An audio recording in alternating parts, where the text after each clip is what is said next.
முத்தை தரு பத்தி திருநகை. அருணகிரிநாதருக்கு முருகப்பெருமான் முத்து என அடியெடுத்து கொடுத்து பாட வைத்த முதல் பாடல். இந்த பாடலானது திருவண்ணாமலையில் பாடப்பட்ட பாடல். இந்த பாடலுக்குரிய சிறப்பு என்ன அப்படின்னா, முருகப்பெருமானை நேரில் கண்ட மாத்திரத்தில் பாடின பாட்டு. அப்போ இந்த முருகப்பெருமானுடைய காட்சி கண்டவுடன் கிடைத்த பாடல் ஆதலால் இந்த ஒரு பாட்டிற்கு சிறப்புகள் ஏராளம். நமக்கு திருப்புகழில் எத்தனையோ பாடல்கள் உண்டு. எல்லாவற்றிலும் இந்த பாடலே முதல் பாடலாக அமைந்து நமக்கு முருகப்பெருமான் அதுவும் முத்து என்றே அடியெடுத்து கொடுத்தார். இதனால் ரொம்ப சிறப்பான பாடல், எல்லாரும் கட்டாயம் பாட வேண்டிய பாடல். இந்த ஒரு பாடல் பாடினால் பல பாடலை பாடியதற்கு சமம். ஏன்னா முதல்ல அருணகிரியாருடைய கவி திறமை வெளிப்பட்ட பாடல். முதல்ல முருகப்பெருமானை கண்ட மாத்திரத்தில் பக்தி, அந்த பக்தியோடு பாடிய பாடல்.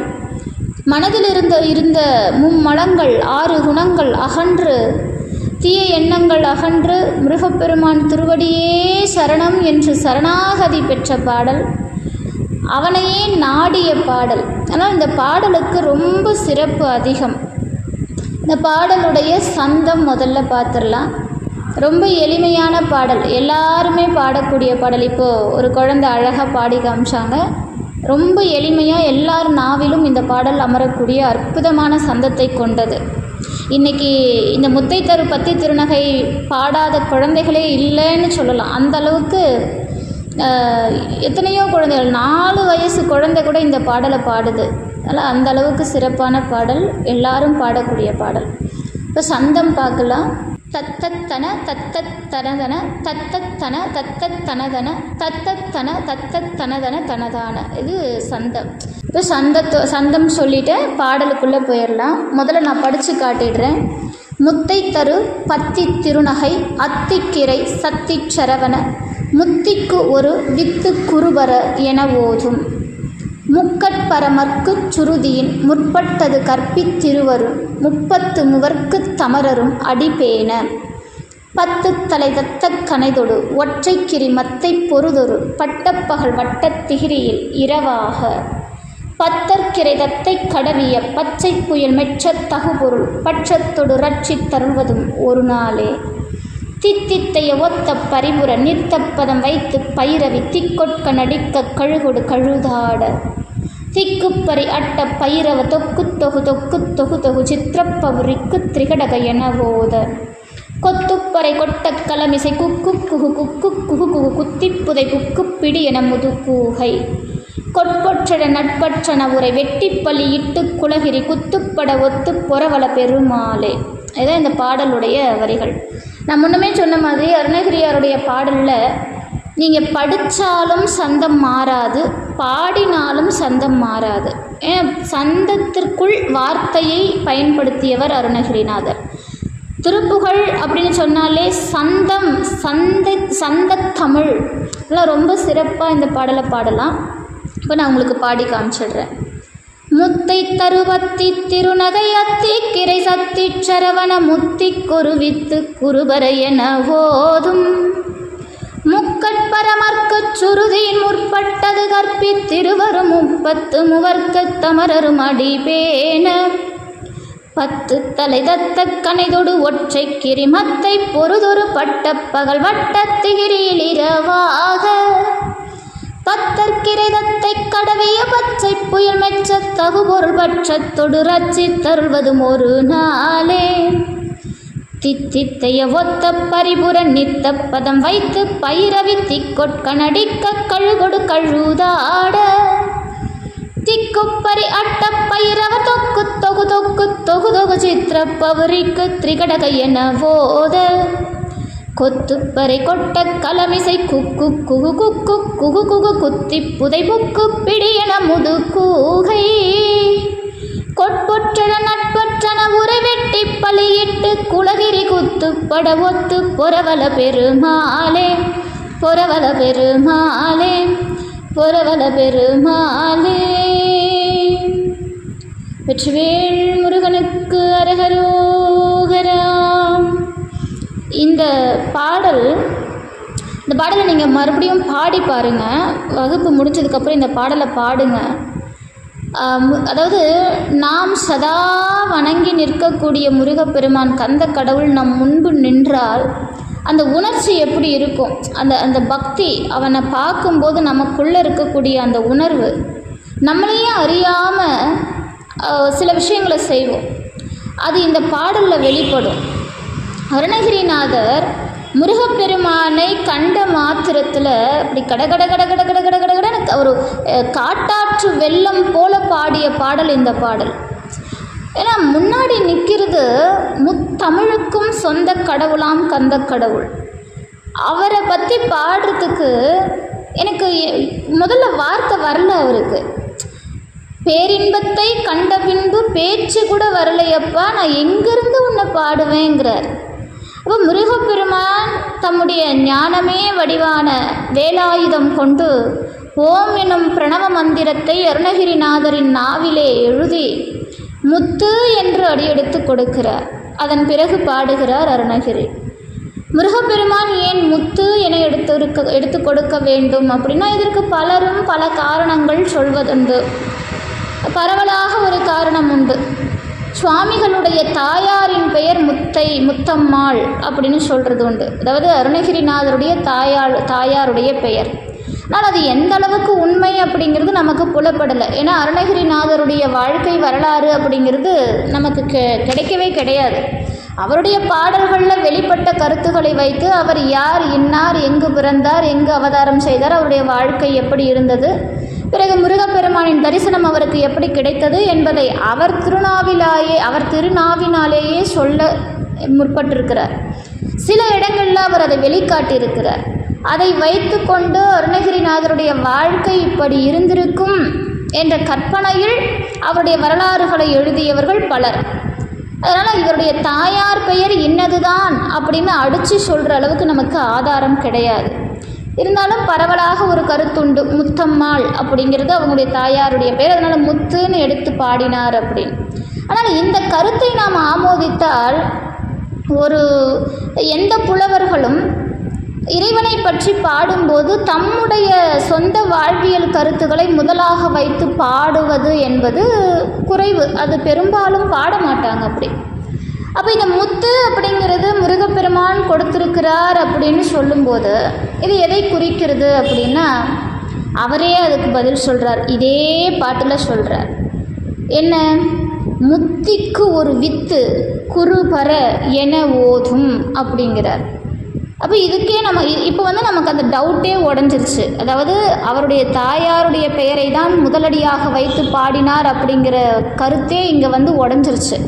அது அப்படி ஒரு கருத்தே இங்கே இல்லை. ஏன்னா இந்த வார்த்தை முருகப்பெருமான் எடுத்து கொடுத்தது. அப்போ முருகப்பெருமான் திருநாவிலே முத்து என வந்திருக்கிறது அப்படின்னா அதுக்கு அர்த்தம் என்ன அப்படின்னா, அருணகிரி சொல்கிறார் முருகப்பெருமான் யார் அப்படின்னா முத்திக்கு வழிகாட்டக்கூடிய குருபரன் அப்படிங்கிறார். முத்தி அப்படிங்கிறது வீடு பேரு, மோட்சத்தை, நமக்கு மோட்சத்தை காட்டக்கூடியவன், நமக்கு மோட்சத்திற்கு வழிகாட்டக்கூடியவன் அந்த குருபரன் ஒருவனே. குருபரன் அப்படின்னா பரமகுருநாதர். அந்த குருவுக்கும், எல்லாம் வல்ல குருநாதராகிய குருவுக்கும் குருவாக அமர்ந்தவர். அதனால் குருபரன் அப்படிங்கிறார். இந்த செய்தியே நமக்கு இந்த முத்துங்கிறதுக்கு அர்த்தம் என்னன்னு சொல்லுது. அதாவது முத்தியை குறிக்கக்கூடியது தான் முத்து அப்படிங்கிறது. இன்னொரு விஷயம் பாருங்கள், இந்த முத்து அப்படிங்கிறது நமக்கு எப்படின்னா, இது கடலில் உருவாகக்கூடியது, சிற்பிக்குள்ளே உருவாகிறது தான் முத்து. இந்த கடலில் பல கோடி நீர்த்துளிகள், மழை துளிகள் விழக்கூடும் இல்லையா? எத்தனையோ காலம் மழை பெய்கிறது, அதில் எத்தனையோ கோடி மழை துளிகள் கடல்லையும் விழுகிறது. ஆனால் அந்த சிப்பிக்குள்ளே சில மணித்துளிகள், சில மழை துளிகள் மட்டுமே அந்த சிப்பிக்குள்ளே சென்று முத்தாக மாறுகிறது. அப்போ இதில் நம்ம சில விஷயங்களை புரிஞ்சுக்கலாம். இந்த திருப்புகழ் இந்த பிரபஞ்சம் என்னும் கடலில் பரவி கிடக்குது. ஆனால் இங்கு இருக்கக்கூடிய சிப்பி போன்ற சில ஆன்மாக்கள் மட்டுமே இந்த திருப்புகழை தனக்குள் உள்வாங்கி முத்தாக மிளர்கின்றது. அப்போது எத்தனை கோடி மனிதர்கள் இந்த பிரபஞ்சத்தில், நம்முடைய பாரத கண்டத்தில் எத்தனை மனிதர்கள் இருக்கிறாங்க. எல்லாருக்கும் இந்த திருப்புகழ் சென்று அடைந்து விடுகிறதா அப்படின்னா கிடையவே கிடையாது, கோடியில் ஒருத்தருக்கு. அப்போது இவ்வளோ பேரில் ஒரு குறிப்பிட்ட மக்களை மட்டும் தேர்ந்தெடுத்து இறைவன் இந்த திருப்புகழை கொடுக்கிறான் அப்படிங்கிறது உண்மை. இப்போ இந்த திருப்புகழை அவங்களுக்கு கொடுக்க காரணம் என்ன? அப்போ ஏன் அவன் தேர்ந்தெடுக்கிறான் அப்படின்னா, அவர்களுடைய கர்ம வினை தீரப்போகுதுன்னு அர்த்தம். பாவ வினைகள் தீர்ந்து விட்டது என்று அர்த்தம். அவருடைய வாழ்வில் இனி நல்ல காலம் பிறக்கப் போகிறது என்று அர்த்தம். முருகப்பெருமானே அவருக்கு துணையாக வந்து நின்று விட்டான் என்று அர்த்தம். திருப்புகழ் இருக்கும் இடம் முருகப்பெருமானின் திருவடி, அதை நல்லா தெரிஞ்சுக்கோங்க. திருப்புகழில் ஒவ்வொரு வார்த்தையிலும் முருகப்பெருமானின் திருவடி பதிந்துள்ளது. அதனால தான் இது முத்திக்கான நூல் அப்படின்னு சொன்னது. வாரியார் சுவாமிகளிடத்தில் கேட்குறாங்க, உங்களுக்கு பிறவி அப்படிங்கிறது மேலே நம்பிக்கை உண்டு இல்லையா? பொதுவாக நம்முடைய சமயத்தில் பிறவி என்பது பற்பல பிறவிகள், 7 கடல் மணலை அளவிடும் அதிகம் எனது இடர் பிறவி அவதாரம்ங்கிறது பிறவி நிறைய உண்டு. அருணகிரிநாதரே சொல்லியிருக்கிறார். மாதா உடல் சலித்தால் வல்வினை என் கால் சலித்தேன், வேதாவும் கை சலித்து விட்டானே, நாதா இருப்பையூர் வாழ் சிவனே, இன்னும் ஒரு அன்னை கருப்பையில் வாராமற்கா அப்படின்னு பட்டினத்து சுவாமியும் பாடியிருக்கிறார். ஆனால் பிறப்புகள் அப்படிங்கிறது ஏராளம். அப்போ வாரியார் சுவாமி கிட்ட உங்களுக்கு பிறப்பு இனி இல்லை அப்படிங்கிறத நீங்கள் எப்படி உறுதியாக நம்புறீங்க அப்படின்னு கேள்வி கேட்குறாங்க. அப்போ வாரியார் சுவாமிகள் அழகாக பதில் சொல்கிறார், நான் முற்பிறப்பில் திருப்புகழை படிக்கலை, அதனால் எனக்கு இந்த பிறவி அப்படிங்கிறது அமைஞ்சிருச்சு. ஆனால் இந்த பிறவியில் நான் திருப்புகழை படித்து விட்டேன், இனி எனக்கு பிறவி கிடையாது அப்படிங்கிறார் வாரியார் சுவாமி. அத்துணை சிறப்பு மிக்கது இந்த திருப்புகழ். அப்போ திருப்புகழ் அப்படிங்கிறதே முத்திக்கான பாதை. முதல் வார்த்தையே முத்துன்னு எடுத்து கொடுத்தார். அதனால தான் இப்போ அடுத்து இன்னொரு செய்தியும் உண்டு நமக்கு. இப்போ முத்து அப்படிங்கிறது இயற்கையிலேயே பட்டை தீட்டப்படாமல் மிளிர்கின்ற தன்மையை உடையது முத்து. நீங்கள் மற்ற எல்லா அணிகலன்களுக்கும் பார்த்திங்கன்னா பட்டை தீட்டணும், தங்கத்துக்கு பட்டை தீட்டணும், வைரத்துக்கு பட்டை தீட்டணும், எல்லா கற்களுக்கும், விலை உயர்ந்த கற்களுக்கும் நவரத்தினங்களுக்கும் நம்ம பட்டை தீட்டுறோம். ஆனால் முத்துக்கு மட்டும் பட்டை தீட்டுறதில்லை. அது இயற்கையிலேயே மிளிர்கின்ற தன்மையை உடையது. அதனால் நம்ம இப்படியும் எடுத்துக்கலாம், இந்த திருப்புகழை யார் ஒருவர் படிக்கிறார்களோ அவர்களுடைய வாழ்க்கை இயற்கையிலேயே பட்டை தீட்டப்படாமலேயே மிளிரும் தன்மையுடையதாக மாறும். அதுதான் இந்த முத்து அப்படிங்கிற வார்த்தைக்கு பற்பல அர்த்தங்களை நாம் வச்சுக்கலாம். இப்போ இவர் அருணகிரியார் இதை பொதுவாக பாடிய அந்த அர்த்தத்துக்கு நாம் வரலாம். முத்தை தரு பத்தி திருநகை அத்திக்கு இறை சத்தி சரவண முத்திக்கொரு வித்து குருபர என ஓதும். இப்போ முத்தை தரு பத்தி திருநகைனா யாருக்கு? அத்திக்கு இறை. அத்தி அப்படிங்கிறது இங்கே யாரை குறிக்கிறதுனா தெய்வானையை குறிக்கக்கூடியது. அப்போ தெய்வானையை குறித்து பாடும்போது தெய்வானையருடைய தலைவர் கணவன் யார் அப்படின்னா சரவணன், சத்தி சரவணன் முருகப்பெருமான். அவருடைய பல் எப்படி இருக்குது அப்படின்னா முத்து போன்ற வரிசையாக உள்ளதாம். அப்படிப்பட்ட பல் வரிசைகளை கொண்டவள் அப்படின்னு பாடுறார். அப்படிப்பட்ட அத்திக்கு இறை, அந்த தேவயானைக்கு இறைவனாகிய கணவராகிய சத்தி சரவணர், சக்தி வேலை கொண்டிருக்கக்கூடிய சரவண பெருமாள். அவர் யார் அப்படின்னா முத்திக்கு ஒரு வித்து குருபரை என ஓதும். யார் சொல்கிறா? சிவபெருமான் சொல்கிறாராம்.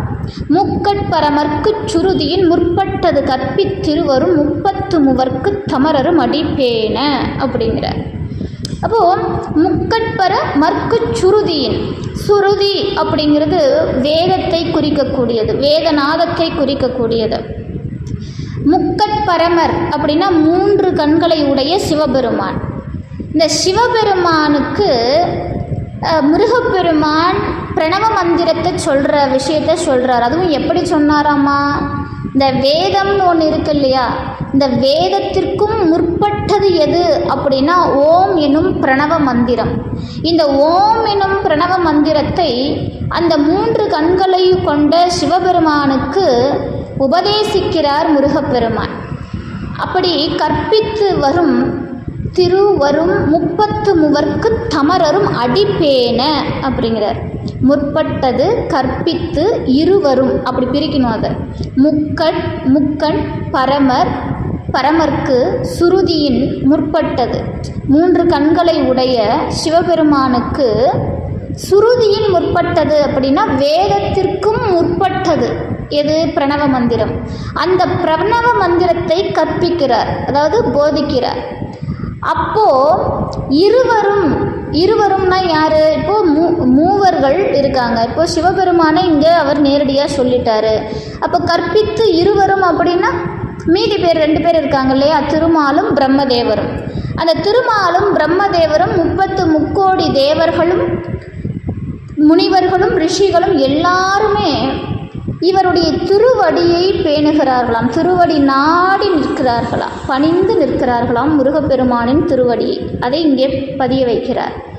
10 தலை தத்த கனைதொடு ஒற்றைக்கிரி மத்தை பொருதொரு பட்டப்பகல் வட்டத் திகிரியில் இரவாக. 10 தலை யாருடையது? ராவணனுடையது. குழந்தைகள் நிறைய பேர் இருக்கீங்க, அதனால் கொஞ்சம் விரிவாக்கம் கொடுக்குறேன், கொஞ்சம் நல்லா கவனிங்க. அப்போ தான் குழந்தைகளுக்கு புரியும். அவங்களுக்கு அர்த்தத்தோடு சொல்லும்போது தான் பாடல் புரிய வரும். அதனால் குழந்தைகள் கொஞ்சம் ஆர்வம் எடுத்து கேளுங்க. 10 தலை அப்படிங்கிறது ராவணர்கள் குறிக்கக்கூடியது. அந்த 10 தலை ராவணரை ராமர் என்ன செய்கிறார் அப்படின்னா ஒரே ஒரு கணை கொண்டு அழிக்கிறார். அதனால் இந்த வரியில் அதை தான் சொல்கிறார். 10 தலை தத்த கனைதொடு, ஒரே ஒரு கணையால் 10 தலை கொண்ட ராவணனை அழித்த ராமர். ஒற்றைக்கிரி மத்தை பொருதொரு, ஒற்றைக்கிரி அப்படிங்கிறது அதாவது மலையை குறிக்குது. இந்த மந்தார மலை இருக்கு இல்லையா? தேவர்களும் அசுரர்களும் பார்க்கடல் கடையிற விஷயம். அவங்க என்ன பண்ணாங்க? பார்க்கடலை கடையிறதுக்காக மந்தார மலையை, அவ்வளோ பெரிய மந்தார மலையை மத்தாக கொண்டு கடைகிறார்கள். அப்படி மத்தாக கொண்டு கடையப்பட்ட அந்த ஒற்றைக்கிரி மத்தை பொருதொரு அப்படின்னு அந்த மலையை தாங்குகிறார் யார்? நாராயணர் கூர்ம அவதாரம் கொண்டு அந்த மலையை தாங்குகிறார், மத்தாக கொண்டு கடையும் போது. பட்டப்பகல் வட்டத்திகிரியில் இரவாக அப்படிங்கிறார். பட்டப்பகல் வட்டத்திகிரி இது என்னன்னா, மகாபாரதத்தில் ஒரு செய்தி உண்டு. அர்ஜுனனுடைய மகன் அபிமன்யு, அர்ஜுனனுக்கும் சுபத்திரைக்கும் பிறந்த அற்புதமான தவ புதல்வன் அபிமன்யு. இந்த அபிமன்யுவனுடைய 16வது வயதில்தான் இந்த போரானது மூழ்கிறது. இந்த போரிலே அபிமன்யு தம்முடைய வீரதீர செயல்களை வெளிக்காட்டுகிறார். இன்னும் சொல்ல போனால் துரியோதனனும் கூட கண்டு நடுங்கிய வீரன் அபிமன்யு. கர்ணனே வியந்து பாராட்டிய வீரன் அபிமன்யு. பீஷ்மர் கண்டு வியந்த வீரன் அபிமன்யு. துரோணாச்சாரியாருடைய பார்வைக்கு அர்ஜுனனே தம் முன்பு நிற்பது போல தெரிந்ததாம் அபிமன்யுடைய திருவுருவம். அதனால் அபிமன்யுனுடைய வீரம் அப்படிங்கிறது சாதாரணமாக நாம் ஏதோ சினிமாவிலையோ இல்லை சீரியல்லையோ பார்த்து தெரிஞ்சுக்கக்கூடிய வீரம் கிடையாது. அவருடைய அற்புதமான வீரம் என்பது, அதுவும் குறிப்பாக 16 வயதிலேயே அவருடைய வீரம் வெளிப்பட்ட தருணம் அது. ஏன்னா அவரை சுற்றி அத்தனை வீரர்கள் இருக்கிறாங்க. தனி ஆளாக அந்த சக்கரத்துக்குள்ளே மாற்றார். எப்பவுமே சில விஷயங்கள், மியூட் போடுங்க, சில விஷயங்கள் நமக்கு புரியறதே கிடையாது. அர்ஜுனன் மிகச்சிறந்த வீரனாக நமக்கு தெரியும், ஒரு சிறந்த வில்லாளன். வில் என்றால் அர்ஜுனன்ற அளவுக்கு மகாபாரத, அதாவது கிருஷ்ணாவதாரத்தில் பார்க்குறோம். அவருடைய மகன் எப்படி இருப்பார் அதை நம்ம பார்க்கணும்ல. அப்போ அபிமன்யு அந்த சக்கரவியூகத்துக்குள்ளே நுழையிறதே எதிரிகள் யாரும் மியூட் பண்ணுங்கம்மா, யூகிக்க முடியாத ஒரு செயல். ஏன்னா அன்று சக்கரவியூகம் அமைக்கப்பட்டது தர்மரை சிறைப்பிடிக்கத்தான். ஏன்னா முந்தைய தினம் என்ன நடக்குது அப்படின்னா, துரோணாச்சாரியரை கொஞ்சம் ஏளனமாக, அவருடைய கோபத்தை தூண்டும் விதமாக துரியோதனன் பேசுகிறான். இப்போ அப்படி பேசும்போது துரோணாச்சாரியருடைய வீரத்திற்கு இழுக்கு, அவருடைய செயல்பாட்டிற்கு இழுக்கு என்று நினைத்த துரோணாச்சாரியர் அடுத்த நாள் எக்காரணத்திற்கொண்டும் தருமனை சிறைப்பிடித்தே தீருவேன் அப்படின்னு சபதம் எடுக்கிறார். இப்போ சபதம் எடுத்துட்டார். அடுத்த நாள் அது வரைக்கும் சக்கரவியூகம் அமைக்கப்படலை. ஏன்னா அது வரைக்கும் அந்த 2 தரப்பினருக்கும் அரணாக இருந்தது பீஷ்மர். ஏன்னா இந்த பக்கமும் தன்னுடைய பேரப்பிள்ளைங்க, அந்த பக்கமும் தன்னுடைய பேரப்பிள்ளைங்க, ரெண்டுமே தம்முடைய வம்சாவழி, தம்முடைய விருட்சங்கள் ஒன்றோடு ஒன்று மோதிக்கொண்டு அழிந்து விடுகிறதே என்ற ஏக்கத்தில், அந்த ஆதங்கத்தில் தம்முடைய விருட்சம் தம் முன்பே அழிவதைக் கண்டு அவர் மிகவும் வருந்தி மனவேதனை உறுகிறார். அதனால் பீஷ்மர் களத்தில் இருக்கிற வரைக்கும் 2 தரப்புலையுமே எந்த ஒரு அழிவும் பெரிதாக இல்லை. பீஷ்மருக்கு அடுத்து பீஷ்மரை அம்பு படுக்கையில் படுக்க வைக்கிறாங்க. அதன் பிறகுதான் துரோணாச்சாரியார் அந்த இடத்துக்கு வரார். இப்போ துரோணாச்சாரியாருடைய வைராக்கியம் என்ன ஆகுது அப்படின்னா, தருமனை கட்டாயமாக நான் சிறைப்பிடிப்பேன் அப்படின்னு சபதம் பூண்டு அன்னைக்கு களத்துக்கு வரார். இப்போ அதே நேரம் கிருஷ்ண பரமாத்மாவும் அதாவது அர்ஜுனனும் என்ன செய்கிறாங்க, வேறு நாட்டின் மீது, தமக்கு உதவி செய்த வேறு நாட்டின் மீது இவங்க படையெடுக்கிறாங்க. இவங்களோட இருந்த ஒரு படையினர் அந்த பக்கம் போய் படையெடுத்து வராங்க. இது அதாவது அன்னைக்கு காலகட்டத்தில் போர்க்களத்தில் நிகழக்கூடிய ஒரு யுத்த வியூகம்.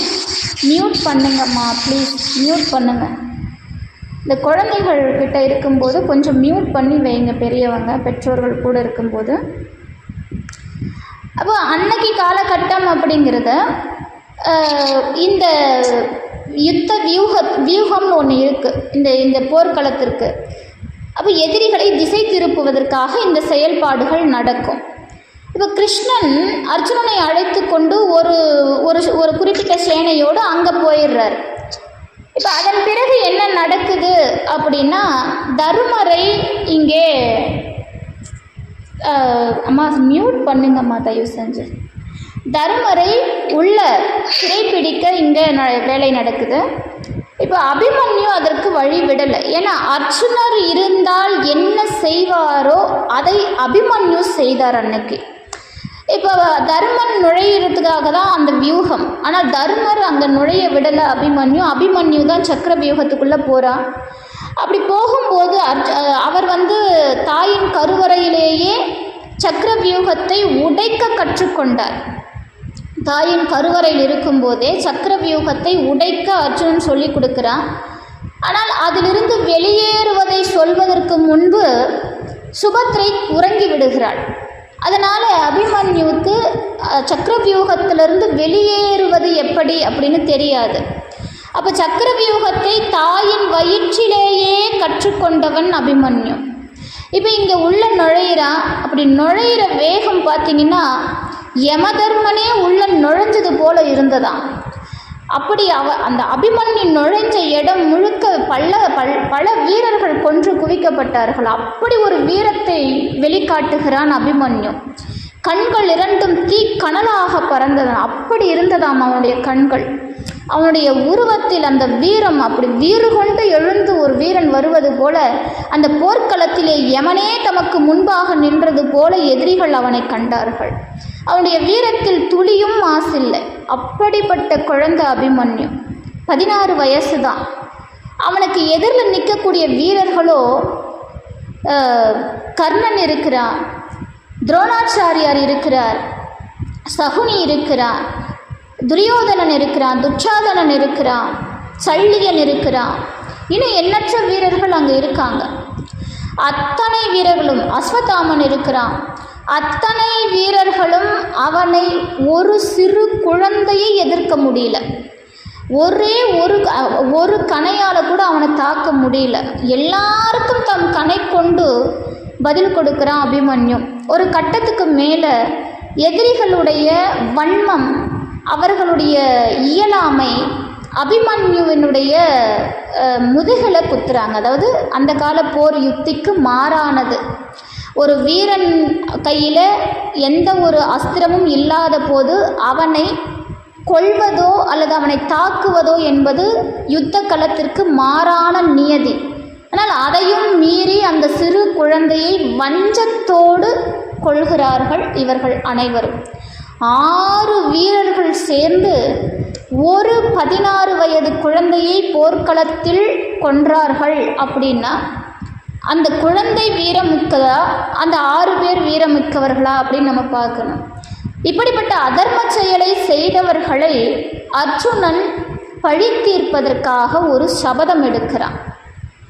அந்த சபதம் தான், ஏன்னா இவங்க 6 பேரும் சேர்ந்து அபிமன்யுவை தாக்கும்போது பாண்டவர்கள் என்ன செஞ்சிருப்பாங்க? ஒரு பீமன் மட்டுமே போதுமே அபிமன்யுவை காப்பாற்றுவதற்காக. ஆனால் பீமனால் கூட அபிமன்யுவை காப்பாற்ற முடியலை அப்படின்னா என்ன அர்த்தம் அப்படின்னா, அந்த இடத்துல ஜெயத்ரதன் அப்படிங்கிறவன் துரியோதனனுடைய தங்கையின் கணவர். இவன் அந்த 5 பேரையும், அதாவது இங்கே இருக்கக்கூடிய தர்மருடைய சேனைகளை தடுத்து நிறுத்துகிறான். அவனை மீறி அந்த யுத்த களத்தில் நுழைய முடியல. அந்த சக்கர வியூகத்தில் எந்த பாண்டவராலையும் நுழைய முடியல. ஏன்னா அர்ஜுனன் ஒருவனால் மட்டும்தான் ஜெயத்ரதனை வதைக்க முடியும் என்ற வரத்தை பெற்று வந்திருந்தான். அது மட்டுமல்ல, அவருடைய தந்தை ஜெயத்ரதனுடைய தந்தை கொடுத்த வரம் என்னன்னா, ஜெயத்ரதனுடைய தந்தைக்கு தன் பிள்ளை மேலே ரொம்ப அளப்பரிய பாசம், ரொம்ப பாசம் அதிகம். இப்போ எல்லா குழந்தைகள் மீதும் அவருடைய தந்தைக்கு எண்ணற்ற பாசம் இருக்கத்தான் செய்யும். ஆனால் அந்த பாசம் எப்படி இருக்கணும் அப்படின்னா, அந்த குழந்தையை நல்வழிப்படுத்துவதாக இருக்க வேண்டுமே தவிர, தம்முடைய பிள்ளை எந்த தவறை செய்தாலும் அதற்கு உறுதுணையாக இருந்து தம்முடைய பிள்ளை மன வருத்தம் படக்கூடாது என்று தவறான வழியில் நடத்திவிடக்கூடாது. அந்த ஜெயத்ரதனுடைய தந்தை அதைத்தான் செய்தார். தம் பிள்ளை தவறு செய்தும் அதை தடுக்காது நிறுத்திய தந்தையும் தவறிழைத்தவர் தான். அதனால் ஜெயத்ரதனுக்கு ஒரு வரம் கொடுத்திருந்தார். என்னென்னா, அவருடைய உயிர் பிரியவே கூடாதாமா, தாம் பிள்ளையுடைய உயிர் பிரியவே கூடாதான். அதுக்குன்னு அவருடைய தவ வலிமையெல்லாம் திரட்டி, உன்னை யார் கொன்றாலும், அதாவது உன்னை எந்த மிருகமாக இருக்கட்டும், யக்ஷர்கள், தேவர்கள், முனிவர்கள், யாராக இருந்தாலும், மனிதர்களாக இருந்தாலும் உன்னை கொல்ல வந்தால், உன்னுடைய தலையானது மண்ணில் பட்டால், யாருடைய கரத்தினால் உன் அழிவானது நிச்சயிக்கப்படுகிறதோ அவரும் சேர்ந்தே அழிவார் அப்படிங்கிற ஒரு வரத்தை கொடுக்குறாரு. இது முனிவர்களுடைய வரமானது கட்டாயம் பலிக்கும். அதனால் ஜெயத்ரதனுக்கு இன்னும் கூடுதல் பலம் வந்துருச்சு. இப்போ ஜெயத்ரதனை அழிக்கிறதுக்கு ஒருத்தரும் இல்லை அப்படிங்கிற ஒரு நிலைமை உருவாகுது. இப்போ இந்த இடத்துல தான் அர்ஜுனன் என்ன பண்ணுறான், அந்த இடத்துக்கு போருக்கு போயிடுறான். இப்போ அடுத்த நாள் அபிமன்யுவினுடைய மரணத்திற்கு பழி தீர்க்க வருகிறான். சபதம் மேற்கொண்டு வருகிறான். இன்று மாலை சூரியன் அஸ்தமிப்பதற்கு முன்பாக ஜெயத்ரதனை நான் வதைப்பேன் அல்லது நான் அக்னி பிரவேசம் செய்வேன் அப்படின்னு சபதம் எடுக்கிறான். அதாவது ஜெயத்ரதனை நான் கொல்லுவேன், அப்படி இல்லைன்னா அக்னியை வளர்த்து அந்த நெருப்பில் நான் விழுந்துருவேன் அப்படிங்கிறான். இப்போ இது கௌரவர்களுக்கு இன்னும் பெரிய சந்தோஷமாயிடுச்சு. என்னென்னா, எப்படியாவது ஜெயத்ரதனை ஒரு நாள் மட்டும் காப்பாற்றிட்டோம் அப்படின்னா இந்த அர்ஜுனன் அக்னியில் விழுந்துருவான். அக்னியில் விழுந்துட்டா, அர்ஜுனன் விழுந்து இறந்து விட்டால் மீதி இருக்கக்கூடிய 4 பாண்டவர்களும் ஒரு நிமிஷம் கூட உயிரோடு இருக்க மாட்டாங்க. ஏன்னா அவர்கள் 5 5 உடலாக இருந்தார்களே தவிர அவர்களுடைய உயிரானது ஒரே ஒரு இதில் பற்றி இருந்தது. அப்போ ஓர் உயிர் 5 உடலாக பிரிந்திருந்தார்கள். ஒருவரை விட்டு ஒருவர் எக்காலமும் வாழ மாட்டார்கள். அதனால் என்ன ஆச்சு அப்படின்னா, துரியோதனனும் சகுனியும் மிகச் சிறப்பாக திட்டம் தீட்டி ஜெயத்ரதனை ஒளிய வைக்கிறாங்க. அந்த போர்க்களத்திற்கு வெளியே ஒளிய வைக்கிறாங்க. எக்காரணம் கொண்டும் அர்ஜுனனுடைய கண்ணில் இந்த ஜெயத்ரதன் பற்றக்கூடாது. இதில் ரொம்ப தீவிரமாக இருக்காங்க. அது அன்னைக்கு காலையிலிருந்தே, அதாவது போர்க்களத்தின் ஆரம்பம் முதலே அர்ஜுனனுடைய வீரம் எப்படி வெளிப்பட்டது அப்படின்னா, நான் முன்னமே சொன்ன மாதிரி ஒரு யமனை பார்த்தது போல அந்த போர்க்களம் அதிர்ந்தது.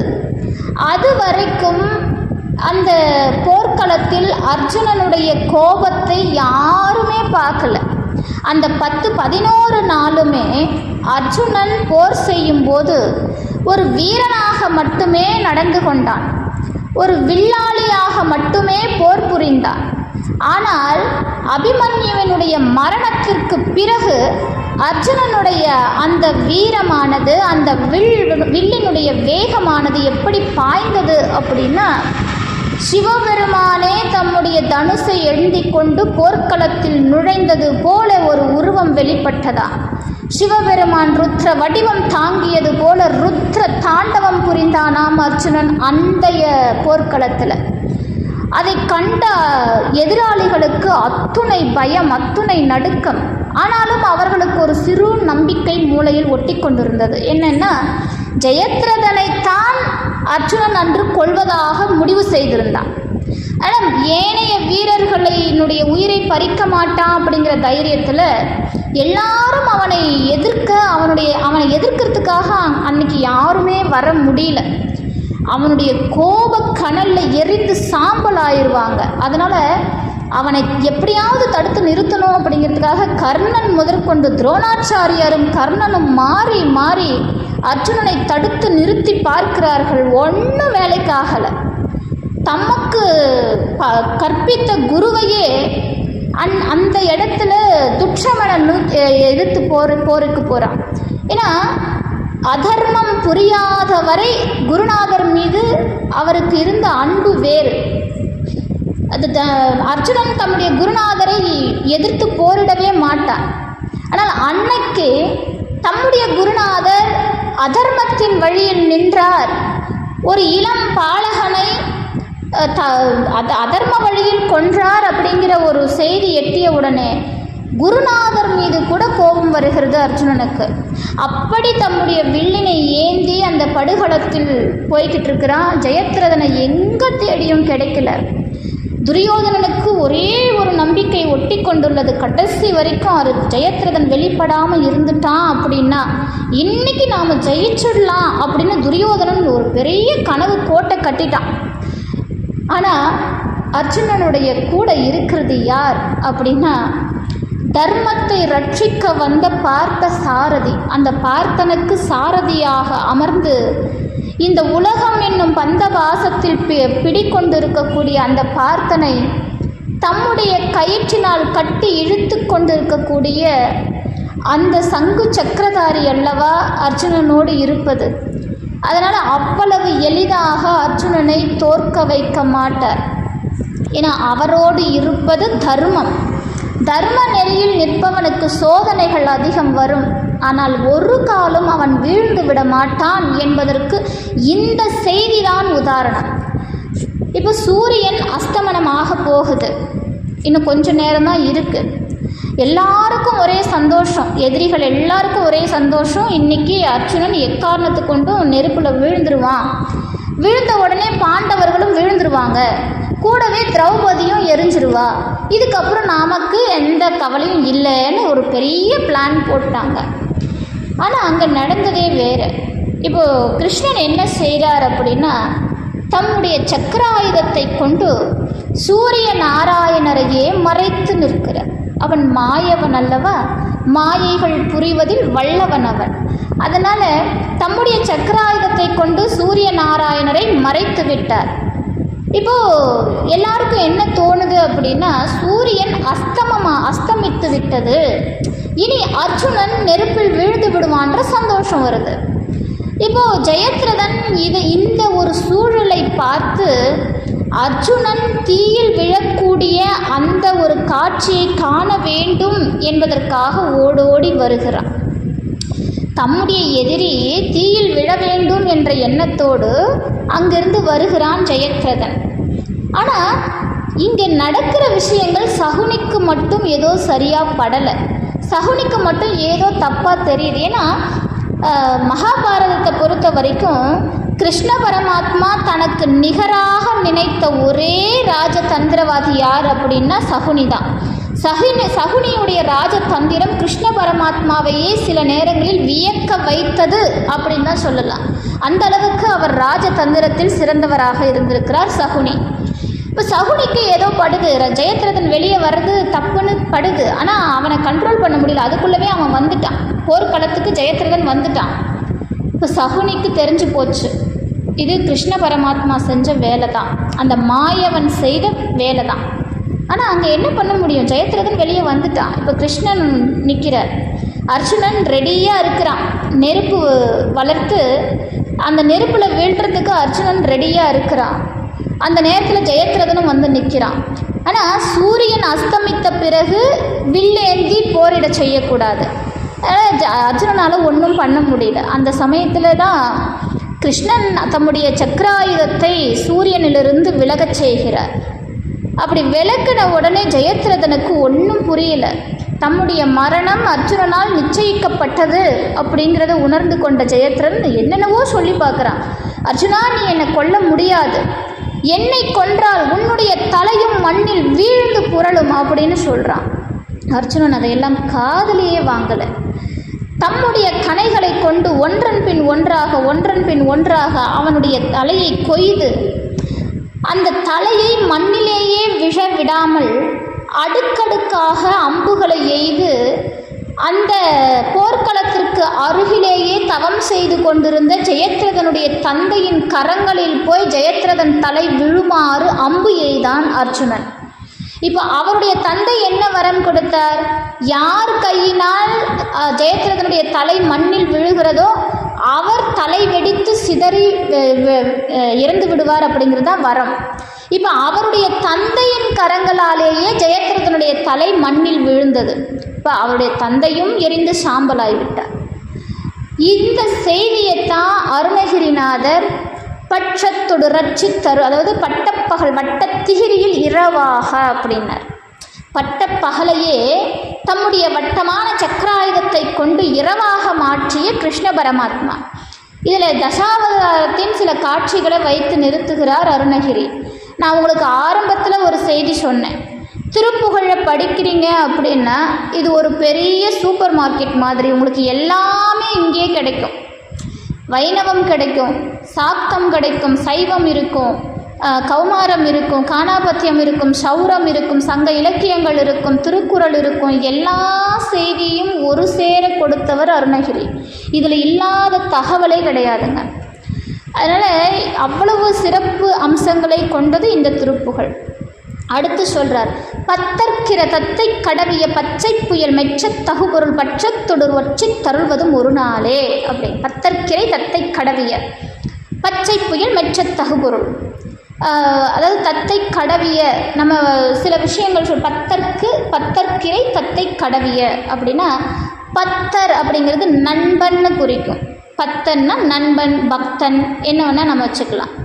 அந்த பக்தனுக்காக, நண்பனுக்காக ரதத்தை தம்முடைய கரங்களால் கடவியன்னா ரதத்தை செலுத்துவதுன்னு அர்த்தம். ரதம் ஓட்டியவர் யார்? கிருஷ்ண பரமாத்மா.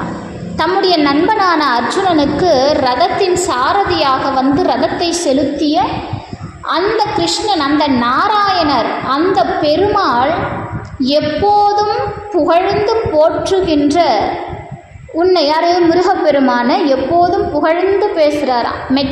மெச்சன்னா புகழ்ந்து பாராட்டி பேசுறது, அப்படி மனசில் ஒரு நிகழ்ச்சியோடு பேசுறது. அந்த நாராயணருக்கு எப்போவுமே முருகப்பெருமான புகழ்ந்து பேசுகிறது தான் வேலையாங்க. இது அருணகிரி பல இடங்களில் சொல்லுவார். ஏன்னா நாராயணருக்கு எப்போவுமே தம்முடைய மருமகன் மீது அளவு கடந்த பாசமா. முருகப்பெருமான் அப்படின்னாலே மனசில் அப்படி ஒரு பெரிய சந்தோஷம் அவருக்கு இருக்குமா. பட்சத்தோடு ரட்சித்தருள்வதும் ஒரு நாளே. அப்படிப்பட்ட உன்னுடைய திருப்பாதத்தை வணங்கி வீழ்ந்து வணங்கி எனக்கு நீ அருள் செய்கிற நாளும் ஒரு நாள் வராதா இறைவா அப்படின்னு அருணகிரி கேட்குற பாடல் இந்த பாடல். நல்லா பாருங்க, முருகப்பெருமானுடைய திருக்காட்சி அருணகிரிக்கு கிடைச்சிருச்சு. தமக்கு முன்னாடி முருகப்பெருமான் இருக்கிறார், தமக்கு முன்னாடி முருகப்பெருமான் நின்று கொண்டிருக்கிறார். ஆனாலும் அருணகிரி ரட்சித்து அருள்வதும் ஒரு நாளே, என்னை ரட்சித்து அருள்வதும் ஒரு நாளேன்னு கேட்டிருக்கிறாரு. அவருக்காக கேட்டாரா அப்படின்னா கண்டிப்பாக இல்லை, நமக்காக கேட்டுக்கொண்டார். கருணைக்கு அருணகிரி இந்த மக்கள் உய்யும் பொருட்டு கேட்டுக்கொண்டார். அந்த வரி தான் இந்த வரி. அடுத்து இப்போ இதுவரைக்கும் முருகப்பெருமானுடைய சிறப்புகள், அதாவது அவருடைய தாய் மாமன் சிறப்பு, அவருடைய தந்தையாருடைய சிறப்பு இதுதான் வருது. அவருடைய மனைவியான தெய்வானையுடைய சிறப்பு இதை வச்சு பாடுறாரு. அடுத்த பகுதியில் முருகப்பெருமான் போர்க்களத்தில் போர் செய்த அந்த விதம்னு ஒன்று இருக்குல்ல, எல்லாருக்குமே முருகப்பெருமானுடைய சிரித்த முகம் மட்டுமே தென்படும். அவன் எப்போதும் சிரித்த முகமாக இருக்கக்கூடியவன். சிரித்திரி கொளுத்தும் கதிர்வேலா என்று பாடியிருக்கிறார் அருணகிரி. தம்முடைய எதிரியிடத்திலும் அவனுடைய முகம் மாறாது புன்னகைத்தே கொண்டிருக்கக்கூடியவனாம் அவன் தந்தையைப் போல. ஆனால் அதே முருகப்பெருமான் போர்க்களத்திலே அவன் செய்த அந்த வீர தீர செயல்களை அருணகிரியார் குறிப்பிட்டு பாடக்கூடிய இந்த பாடல். தித்தித்தைய ஒத்த பரிபுர நித்தப்பதம் வைத்து பைரவி திக்கொட்க நடிக்க கழுகொடு கழுதாடங்கிறார். தித்தித்தைய ஒத்த பரிபுர நித்தப்பதம், அதாவது தித்தித்தைய அப்படிங்கிறது அந்த தாளம், இசை தாளம். தித்தித்தைய ஒத்த பரிபுர, இந்த இசை தாளத்திற்கு ஏற்ப இந்த காளி தேவி நடனம் ஆடிக்கொண்டிருக்கிறாளாம். ஏன்னா போர்க்களம் அப்படின்னாலே அங்கே என்ன முதன்மை அப்படின்னு பார்த்தீங்கன்னா காளி, ருத்ரம், இதுதான் அங்கே முதன்மை. அந்த போர்க்களத்தில் தித்தித்தைய ஒத்த பரிபுர அப்படி அந்த தாள ஓசைக்கு இணங்க காளி தேவி நடனமாடிக்கொண்டு இருக்கிறாளாம். அதை இங்கே குறிப்பிட்டு பாடுகிறார். கழுகொடு கழுதாட அப்படின்னா, அதாவது திக்கொட்கன டிக்க கழுகொடு கழுதாட. திக்கு அப்படின்னா திசை. இந்த திசைகளிலெல்லாம் சுழன்று தாண்டவம் செய்து கொண்டிருக்கிறாளாம் காளி தேவி. கூடவே கழுகுகளும் பேய்களும் சேர்ந்து ஆடிக்கொண்டிருக்கிறதாம். ஏன்னா அது ஒரு பெரிய போர்க்களம். அந்த போர்க்களத்தில் எண்ணற்ற வீரர்கள், எண்ணற்ற ஜீவராசிகள் வீழ்ந்து மடியும் அந்த மண்ணிலே இரத்த வெள்ளம் ஒன்றே ஓடும். ஒரு போர்க்களம்னா அப்படிதான் இருக்கும். அப்படிப்பட்ட போர்க்களத்தில் இதெல்லாம் நடக்குது. இதை நமக்கு அருணகிரி காட்டுறாரு பாருங்க. இப்போ முருகப்பெருமான் சூரபதுமனோடு போர் செய்த அந்த யுத்தக்களம் எப்படி இருக்கும் அப்படின்னு நம்மளால சொல்ல முடியுமா? நமக்கு தெரியுமா? எத்தனை லட்சம் கோடி முன்னாடி வருஷம் அது நடந்துச்சு நமக்கு தெரியவே தெரியாது. ராமாயணம் மகாபாரதத்துக்கு முன்னாடி அது நடந்திருக்குது. நமக்கு என்ன தெரியும்? எப்பயோ நடந்த செய்தி. ஆனால் இது அருணகிரியார் காட்டுறார் பாட்டில். அடுத்து திக்குப்பரி அட்ட பைரவர் அப்படிங்கிறார். திக்குப்பரி அட்ட பைரவன். திக்குன்னா முன்னமே சொன்ன திசை. திக்குப்பரினா 8 திசைகளிலும் 8 திக்குகளிலும் உலகங்களை தாங்குகின்ற அஷ்ட பைரவர்கள். இந்த பைரவன் நான் முன்னமே சொல்லியிருக்கேன், காலத்தை தாங்க, காலத்திற்கு அதிபதி பைரவன். காலன்னு பேர். சிவபெருமானுடைய ருத்ர ரூபம் பைரவர். இந்த கால பைரவர்கள் 8 பேர். இந்த 8 பேருமே 8 திக்குகளில் ஆட்சி செய்யக்கூடியவர்கள். இந்த பிரபஞ்சத்தினுடைய 8 திசைகளில் அவர்கள் நின்று ஆட்சி செய்து கொண்டிருக்கிறார்கள். அவர்களுடைய கட்டமைப்பில் அவருடைய கட்டளைக்கு இணங்கிதான் காலமே வந்து செயல்படும் அப்படிங்கிறாங்க. அசிதாங்க பைரவர் அப்படிங்கிறவர் கிழக்கு திசைக்கு. ருரு பைரவர் அப்படிங்கிறவர் தென்கிழக்கு திசை. சண்ட பைரவர் தெற்கு திசை. குரோதன பைரவர் தென்மேற்கு திசை. உன்மத்த பைரவர் மேற்கு திசை. கபால பைரவர் வடமேற்கு திசை. பீக்ஷண பைரவர் வடக்கு திசை. சம்ஹார பைரவர் வடகிழக்கு திசை. இப்படி 8 பைரவர்கள் 8 திசைகளை வந்து தாங்குகிறார்கள். இந்த 8 பைரவர்களுக்கும் 8 துணை பைரவர்கள் உண்டு. இப்போ அசிதாங்க பைரவருக்கு 8 துணை பைரவர்கள், ருரு பைரவருக்கு 8 துணை பைரவர்கள், சண்ட பைரவர்களுக்கு 8 துணை பைரவர்கள். இப்படியாக 8 பைரவருக்கும் 8 துணை பைரவர்கள். மொத்தம் 64 பைரவர்கள் இருக்கிறார்கள். இப்போ 64 பைரவர்களுக்கும் ஒரு மகா பைரவர் இருக்கிறார். அவர்தான் கால பைரவர் அப்படிங்கிறது. இந்த கால பைரவனின் கண்ட்ரோல், அவனுடைய கட்டளை தான், அவனுடைய கட்டளைப்படி தான் இந்த காலம் என்பது சுழன்று கொண்டிருக்கிறது. எதிர்காலம், நிகழ்காலம், இறந்த காலம், முக்காலத்தையும் ஒடுக்கும் சக்தி அவனிடத்திலே உண்டு. கால பைரவர் அப்படிங்கிறது. இந்த செய்தியை அருணகிரி இங்கே வைக்கிறாருங்க. அதாவது கால பைரவரை பற்றி இங்கே பேசுகிறார். அடுத்த வரி சொல்கிறார் சித்திரப்பௌரிக்கு அப்படிங்கிறார். அதாவது சித்திரப்பௌரி அப்படின்னா அழகிய கூத்துன்னு அர்த்தம். அந்த நடனம், சித்திரன்னா அழகு, சித்திரப்பௌரி அழகிய கூத்துக்கு ஏற்ப தொக்கு தொகு தொக்கு தொகு தொகு சித்திர தொக்கு தொகு தொக்கு தொகு தொகு திரிகடக என ஓத அப்படிங்கிறார். அப்போ தொக்கு தொகு தொக்கு தொகு தொகு அப்படின்னா என்ன அப்படின்னா அது ஒரு தாள ஓசை. அந்த தாள ஓசைக்கு ஏற்ற மாதிரி இந்த பேய்களும் பூதகணங்களும் பைரவர்களும் காளி தேவியும் நடனமாடுகிறார்களாம் அந்த போர்க்களத்தில். கொத்துப்பறை கொட்ட களமிசை அப்படிங்கிறார். கொத்துப்பறை அப்படின்னா கொத்துன்னா கூட்டம், அப்படி கூட்டமாக பறை வாத்தியங்கள் அந்த இடத்துல முழங்கப்படுது. போர்க்களத்தில் பறை வாத்தியம் அப்படிங்கிறது இருக்குது. இந்த சங்க இலக்கிய நூல்கள்லாம் படிச்சிங்கன்னா உங்களுக்கு இது புலப்படும். போர்க்களம் அப்படிங்கிறது பறை வாத்தியம் முழங்கப்படும் அங்கே வெற்றியை குறிக்கக்கூடியதுக்காக. இன்றைக்கி நாம் அந்த பறை வாத்தியத்தை ஏதோ ஒரு சில சடங்குக்காக பயன்படுத்திக்கிட்டு இருக்கிறோம். ஆனால் அன்னைக்கு அந்த பறை வாத்தியம் அப்படிங்கிறது போர்க்களத்திலே வெற்றியை முழக்கும் ஒரு வாத்தியமாக கூட இருந்தது. ஒரு ஒரு ஒரு ஆனந்த கூத்தாடும் ஒரு வாத்தியமாக இருந்தது. அந்த இடத்துல தான் இவர் அருணகிரி குறிப்பிடுறார். கொத்துப்பறை கொட்ட களமிசை குக்கு முதுகூகை அப்படிங்கிறார். அதாவது களமிசை அப்படின்னா போர்க்களம். அந்த போர்க்களத்தில் முதுகூகை அப்படின்னா கிழக்கோட்டான்கள். கூகைன்னா கோட்டான், முதுன்னா ஒரு வயசான இந்த கிழக்கோட்டான்கள் எல்லாம் குக்கு குகு குக்கு குகு குகு குத்தி புதை குக்கு பிடி என கொட்பொற்றழங்கிறார். அந்த கோட்டான் எப்படி கத்த குக்கு குகு குக்கு குகு அப்படின்னு கூவும் இல்லையா, அந்த கோட்டானுடைய சவுண்ட் எஃபெக்ட் எங்கே கொடுக்குறாருங்க. அருணகிரியால் தாங்க இதெல்லாம் பாட முடியும். அவர் தன்னுடைய பாடலில் வெளிப்பட்டு, நாம் இந்த பாடல் ஆரம்பிக்கும் போது சொன்னேன் அருணகிரிநாதருடைய கவி வெளிப்பட்ட பாடல் அப்படின்னு. ஏன்னா ஒரு கவிஞன் பாடல் எழுதுகிறான் அப்படின்னா, ஒரு புலவன் பாடல் எழுதுகிறான் அப்படின்னா ஏதோ ஒரு சில விஷயங்களை அந்த பாடலில் வைக்கலாம். ஆனால் அருணகிரியாருடைய பாடல் பாருங்க, எல்லா செய்திகளையும் அப்படி இழுத்து பிடிச்சி ஒரே பாட்டுக்குள்ளே அடக்கிறது. அது சாதாரண விஷயம் இல்லை. இயல் இசை நாடகம் என்னும் முத்தமிழையும் தம் பாடலே வைத்திருப்பார். அதிலும் அந்த தாள ஓசையை இவர் மாதிரி கொடுக்கவே முடியாதுங்க. குக்கு குகு குக்கு குகு குத்தி புதை குக்கு பிடி என முதுகூகை அப்படிங்கிறார். ஒரு கிழக்கோட்டான் எப்படி கூவுகிறது என்பதை கூட இசை தாளத்தில் வச்ச ஒரே புலவன் அருணகிரி தான். அருணகிரியாரை போல பாட முடியாது. இப்படி இந்த இடத்தை இவர் பாடுற அந்த கிழக்கோட்டான்கள் அந்த குத்தி அந்த தாள ஓசையோடு அந்த இடத்துல புகுந்து பிடி என்றெல்லாம் குழறி வட்டமாக சுழன்று. ஏன்னா ஒரு இடம் நிறைய அங்கே பிணங்கள் இருக்கிறது. அந்த இடத்தை சுற்றி என்ன வட்டமிடும் அப்படின்னா கோட்டானும் இந்த கழுகுகளும் நிறைய வட்டமிடும். இந்த செய்தியை இங்கே சொல்கிறார்.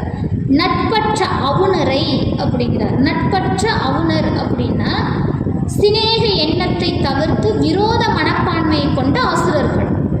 அப்போது முருகப்பெருமான் முதல்லையே வீரபாகு தேவரை அனுப்பி கேட்கிறார், நீ என்ன பண்ண, தேவர்களை விடுவித்து விடு, உம்முடைய அழகான இந்த மகேந்திரபுரி காப்பாற்றப்படும், வீரர்கள் யாவரும் அழிய மாட்டார்கள், சிவபெருமான் கொடுத்த வரத்தை நீ முழுமையாக அனுபவிக்க நான் உனக்கு உதவி செய்கிறேன், இந்த தேவர்களை விடுவித்து விடு அப்படின்னு வீரபாகு தேவரையே தூது அனுப்புகிறார் முருகப்பெருமான். ஆனால் ஆணவத்தின் எல்லையில் இருந்த சூரபதுமன் வீரபாகு தூதுவை மறுக்கிறான். அப்போ மறுத்து செயல்பட்ட காரணத்தினால்தான் அவனுடைய அழகான அந்த மகேந்திரபுரி அழிந்தது. அத்துணை லட்சம் வீரர்கள் அழிந்து ஒழிந்தனர்.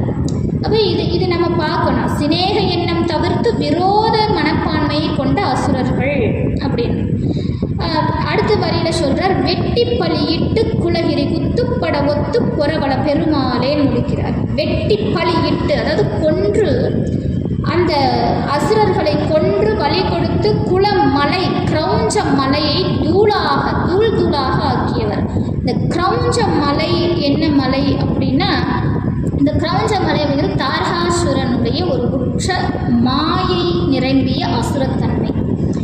இந்த அசுரத்தன்மை, இந்த மாயை எப்படி இவருக்கு சாபமாக மாறுச்சு அப்படின்னா, ஒரு முறை தென் திசையிலிருந்து வட திசைக்கு வந்த நம்முடைய அகத்திய முனிவர் இந்த வழியாக வந்துக்கிட்டு இருக்கிறார். அப்போ அந்த முனிவர்களை எல்லாம் சித்திரவதை செய்ய மாயை உருவாக்கி தமக்குள்ளே அடக்கி கொண்டிருந்த அந்த ராட்சத மலை உருவம் கொண்ட தாரகாசுரனுடைய கிரௌஞ்சன் என்னும் மலை, அந்த அகத்தியரையும் தமக்குள்ளே ஈர்த்து கொண்டது. இப்போ அந்த மலைக்குள்ளே நுழைந்த அந்த அகத்திய முனிவருக்கு மலையிலிருந்து வெளியே வர திசை தெரியலை. ஆனால் அவரோ அகண்ட சமுத்திரத்தையே ஒரு கணப்பொழுதில் விழுங்கி மீண்டும் வெளியே விட்டவர். அப்படிப்பட்ட முனிவரை ஏதோ குள்ள முனி வருகிறார், அவரை தமக்குள்ளே அடக்கி விடலாம் என்ற மமதையில் அந்த கிரௌஞ்சன் செய்த அந்த அதர்ம செயலே அவனுக்கு சாபமாக மாறியது. இப்போ அந்த அகத்திய முனிவர் என்ன செய்கிறார், உள்ளே வந்துட்டார். இவருடைய ஞான திருஷ்டியினால இந்த மலை என்ன மலை அப்படிங்கிறத பார்த்துடுறார். இது ஒரு மாய அசுரன், கிரௌஞ்சன் என்னும் அசுரன், தாரகாசுரனுடைய துணை. அப்போ தாரகாசுரனுடையக்கு இந்த சாபத்தையும் கொடுக்கிறார். இந்த மலையாக, அதாவது நீ ஒரு பிரம்மாண்ட மலையாக உருவெடுப்பாய், பிற்காலத்திலே கந்த கடவுளாகிய நம்முடைய, அதாவது முருகப்பெருமானுடைய வேல் பட்டு உன்னுடைய இந்த மலையானது அழிந்து போகட்டும் அப்படின்னு சாபம் கொடுக்கிறார் அகத்திய மாமுனி. அதே போல சூரபத்மனை அழிக்க வந்த முருகப்பெருமான் கிரௌஞ்சம் மலையை தம்முடைய வேலாயுதம் கொண்டு பொடி பொடியாக தூள் தூளாக சிதற வைக்கிறார். இந்த கிரௌஞ்ச மலைக்குள்ள எண்ணற்ற லட்சக்கணக்கான வீரர்கள் சிக்கி தவிக்கிறார்கள். இந்த கதையை நான் இன்னொரு திருப்புகழில் உங்களுக்கு தெளிவாக சொல்கிறேன், ஏன்னா அடுத்த திருப்புகழ்லையும் அது வருது. அடுத்த பாடல் அடுத்த வரி ஒத்து பொறவல பெருமாளேன்னு கடைசி வரி முடிக்கிறார். தர்ம மார்க்கத்துக்கு பொருந்த போர் செய்ய வல்ல பெருமாள். இப்போ முருகப்பெருமான் எதற்காக போர் செய்தார்? தர்மத்திற்காக போர் செய்தார். ஆணவம், கண்மம், மாயை என்னும் மும்மலங்களை அழித்து சத்தியத்தை நிலைநாட்ட, தேவர்களின் துயத்தீர்க்க முருகப்பெருமானுடைய திரு அவதாரம் நிகழ்ந்ததை இந்த பாடல் கடைசி வரியில் வைக்கிறார் அருணகிரி. இதுதான் இந்த பாடலுடைய விளக்கம். இது இன்னும் பெரிய அளவிலான விளக்கம் உங்களுக்கு சுருக்கமாக 1 மணி நேரத்தில் கொடுத்துருக்குறேன். அந்த அளவுக்கு இந்த பாடலில் புதிஞ்சு இருக்கு விஷயங்கள். இந்த பாடலை மறுபடியும் உங்களுக்கு நான் சந்தத்தோடு பாடி காட்டுறேன். ரெக்கார்டிங்கும் உங்களுக்கு நான் அனுப்பிடுறேன், பாடி ப்ராக்டிஸ் பண்ணுங்கள். நிறைய பேருக்கு இந்த பாடல் தெரியும்னு நினைக்கிறேன். இருந்தாலும் எந்த பாடலையும் நாம் தெளிவாக கருத்துகளோடு படிக்கும்போது நமக்கு அதை நிறைய உணர்ந்து கொள்வோம். அந்த பாடலில் அருளாளர்கள் என்ன சொல்ல வராங்கங்கிறது உணர்ந்துப்போம். இப்போ மறுபடியும் பாடுறேன். சந்தம் தனதன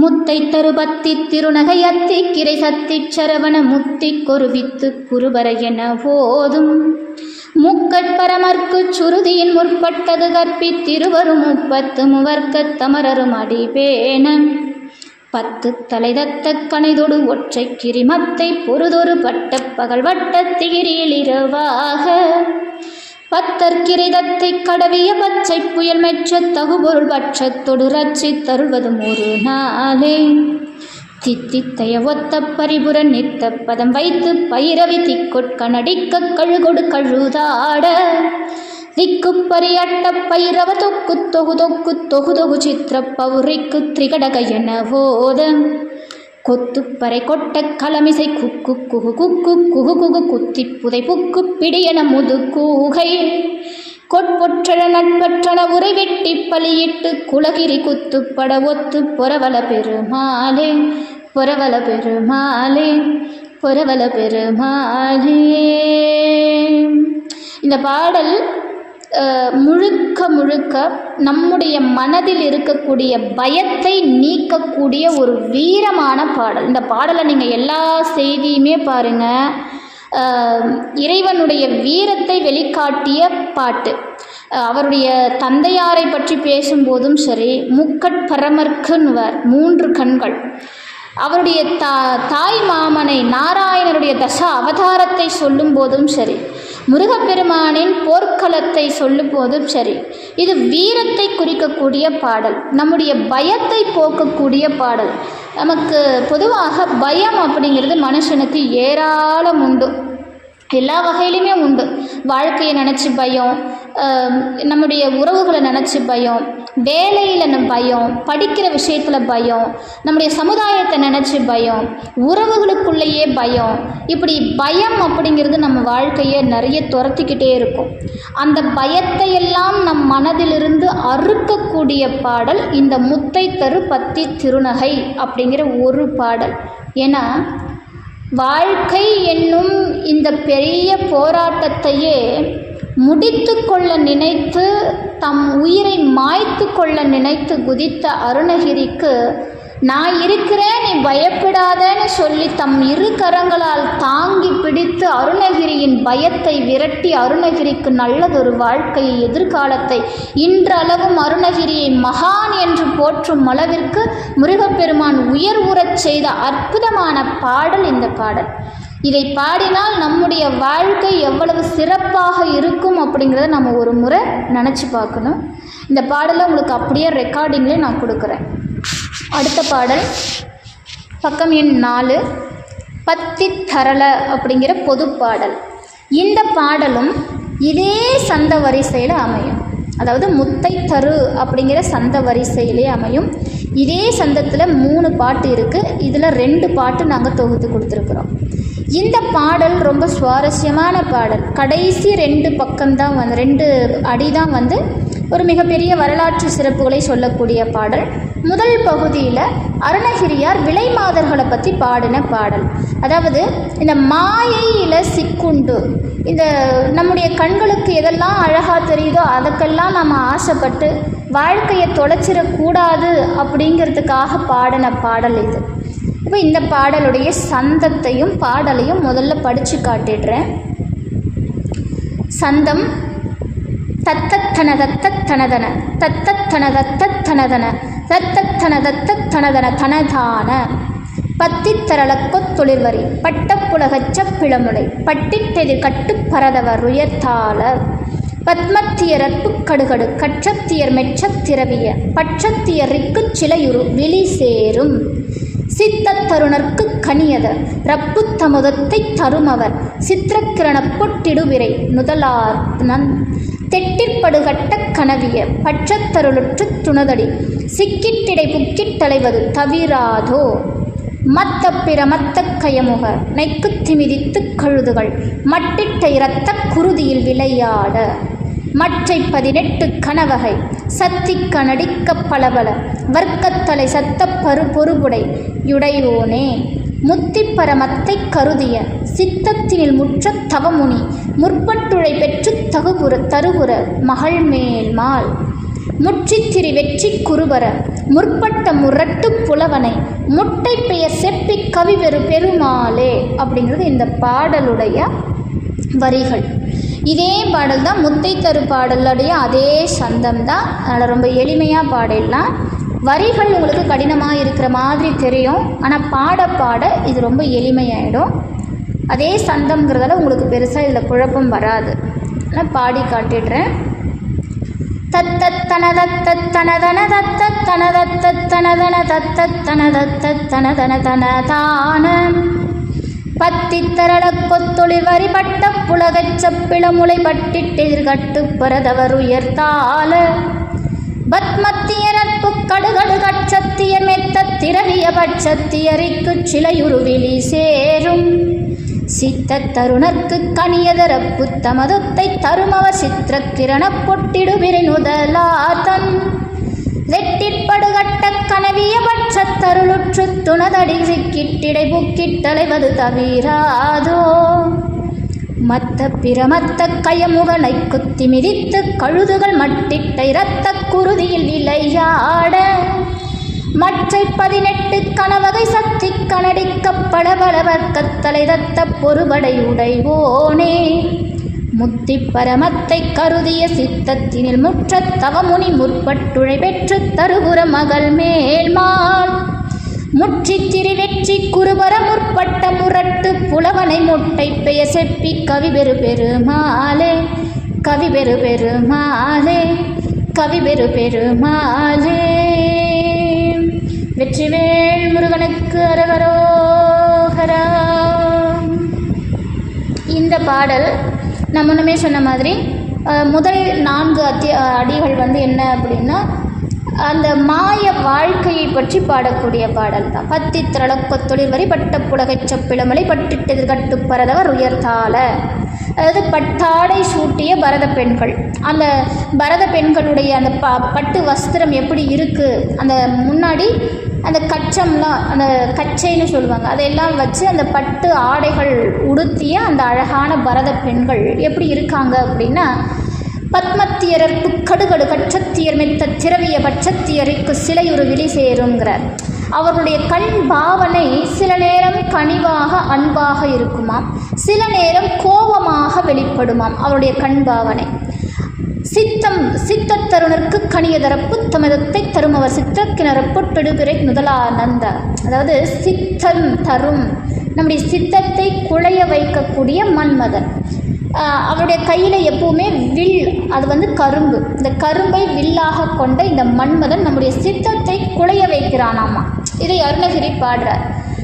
அந்த மன்மதனுடைய அந்த சித்தம் குழைகிற அந்த குணத்தை கொடுத்து வாலிபர்கள் சதா இந்த செயல்களை செய்கிறார்கள். அப்படிப்பட்ட வாலிபர்களுக்கு இவர்கள் இருக்காங்க. அதாவது விலை மாதர்களை பற்றி பாடுறாரு, விலை மாதர்களையும் வாலிபர்களையும் வச்சு பாடுறார். அப்போ இது ஒரு மாயைங்கிறார் அருணகிரி. இந்த செயல்பாடு நமக்குள்ளே இருந்தால், இந்த எண்ணம் நமக்குள்ளே இருந்தால் இறைவன் திருவடியை பெற முடியாதுன்றார். ஏன்னா நமக்குள்ளே இருக்கக்கூடிய 6 குணங்களை ஒழித்தால்தானே நம் இறைவன் நம் மனதிற்குள்ளே வந்து அமர்வான். காமம், குரோதம், மோகம், லோபம், மதம், மாச்சரியம், இந்த 6 குணங்களும் நம்முடைய மனதை குப்பையாக்கி கொண்டிருக்கிறது. ஒரு குப்பையுள்ள இடத்தில் மனிதனாகிய நாமே அமர்வதற்கு அத்துணை முறை யோசிக்கிறோம். இறைவன் சதா நாம் தியானித்து அழைக்கக்கூடிய அந்த பரம்பொருள் நம்முடைய மனதில் வந்து அமர வேண்டும் அப்படின்னா நம்முடைய மனதில் இருக்கக்கூடிய குப்பைகள் முதலில் விலக வேண்டும். அதனால தான் அருணகிரி முதல் ஒரு 4 அடியில் நம்முள்ள இருக்கக்கூடிய இந்த அசுத்தங்களை அகற்ற வேண்டுவார் முருகப்பெருமான் கிட்ட. என்னுடைய மனதில் இருக்கக்கூடிய இந்த தீய கண்ம மோக லோப மத ஆச்சரியங்களை அழித்து விட்டு, இறைவா உன் திருவடியை எனக்கு தரக்கூடாதா, அதுக்கு நான் தகுதியானவன் இல்லையா அப்படின்னு அவன் திருவடியை கேட்டு கெஞ்சி அழுகிற பாட்டு இந்த பாட்டு. தெட்டிற்படு கட்ட கனவிய பட்சத்தருளுற்று துணதடி சிக்கிட்டிடை புக்கிட்டலைவது தவிராதோ. இறைவா உன் திருவடியை தேடி தேடி அலைகிறனே, எனக்கு இந்த ஒரு நாள் வராதா எனக்கு உன் திருவடியை பார்க்குற நாள்? அப்படி அலைஞ்சு கொண்டிருக்கிறனே, என்னுடைய அலைச்சலை, என்னுடைய தவிப்பை நீ தீர்த்து வைக்க மாட்டியா அப்படின்னு முருகப்பெருமானுடைய திருவடியை கெஞ்சி வேண்டக்கூடிய பாடல் இந்த பாடல். அடுத்த வரியில் சொல்கிறார், அதாவது அடுத்த வரி வந்து வழக்கம் போல் அசுரனை சொல்கிறார். அந்த போர்க்களத்தை பற்றி பேசுகிறார், வள்ளியை பாட்டி பாசுகிறார், கடைசியாக ஒரு புலவனை வச்சு பாடுறார். அதுக்கு தான் நம்ம வரோம். மத்த பிரமத்த கயமுக நைக்குத்தி மிதித்து கழுதுகள் மட்டிட்டை இரத்த குருதியில் விளையாட. நான் போன பாடலை முத்தை தருப்பத்தி திருநங்கையிலே போர்க்களத்தினுடைய அமைப்பை சொன்னேன். அப்போ அங்கே யானை முகம் கொண்ட தாரகாசுரன், தாரகாசுரனை அழிக்க முருகப்பெருமான் தம்முடைய வேலாயுதத்தினால் தாரகாசுரனை அழிக்கிறார். அப்போது அங்கே அவருக்கு முன்னாடி இருந்த வீரர்களை அழிக்கும் போது அந்த இடமே இரத்த குருதியில் இருந்ததாம். அந்த போர்க்களமே அப்படி இரத்த வெள்ளத்தில் இருந்தது. அங்கே குத்திமிதித்து கழுதுகள், அந்த கழுதுங்க கழுகு அங்கே நடமாடிக்கிட்டு இருக்குது. ஏன்னா அங்கே அத்துணை இரத்த வெள்ளம். அங்கே தான் தாரகாசுரனை, யானை முகம் கொண்ட தாரகாசுரனை முருகப்பெருமான் அழிக்கிறார். அடுத்த வரியில் சொல்கிறார், மற்றை 18 கணவகை சக்தி கனடிக்க பலபல வர்க்கத்தலை தத்த பொறுபடை உடையோனேங்கிறார். 18 கணங்கள், மற்றை 18 கணவகை. சிவபெருமானுடைய கணங்கள் 18 வகை கணங்கள் உண்டு. முருகப்பெருமான் சூரபதுமனோடு போர் செய்ய போகும்போது தம்முடைய பிள்ளைக்கு துணையாக பூதகணங்களையும் லட்சா வீரர்களையும் வீரபாக உள்ளிட்ட நவ வீரர்களையும் பைரவர்களையும் அந்த முருகப்பெருமானுக்கு துணையாக அனுப்பி வைத்தாராம் சிவபெருமான். இப்போ சிவபெருமானிடத்தில் இருக்கக்கூடிய அத்துணையுமே முருகப்பெருமானுக்கு வழங்கி இருக்கிறாரே சிவபெருமான் அப்படின்னா இந்த இடத்துல தான் நமக்கு ஒரு சில செய்தி வரணும். ஏன்னா முருகப்பெருமான் வேறு, சிவபெருமான் வேறு அல்ல. முருகப்பெருமான் எங்கே நிற்கிறானோ அவனே சிவபெருமான். கோலமா மங்கை தன்னில் குலவிய குமரன் தன்னை பாலன் என்றிருந்தேன் அந்நாள் பரிசிவை அறிந்திலேன் யான் மாலையன் தனக்கும் மற்றைய வானவர் தமக்கும் மூலமாகிய மூர்த்தியும் மூர்த்தி அன்றோ என்று போர்க்களத்திலே சூரபதுமன் முருகப்பெருமானை பார்த்து கண்ணீர் விட்ட தருணம். முருகப்பெருமான் வந்திருப்பது உன்னை அழிக்கக்கூடிய காலன் என்று வீரபாகுதேவர் சூரபதுமனுக்கு அறிவுரை சொல்றார். ஆனால் இந்த வீரபாகுதேவருக்கு ஒரு மமதை.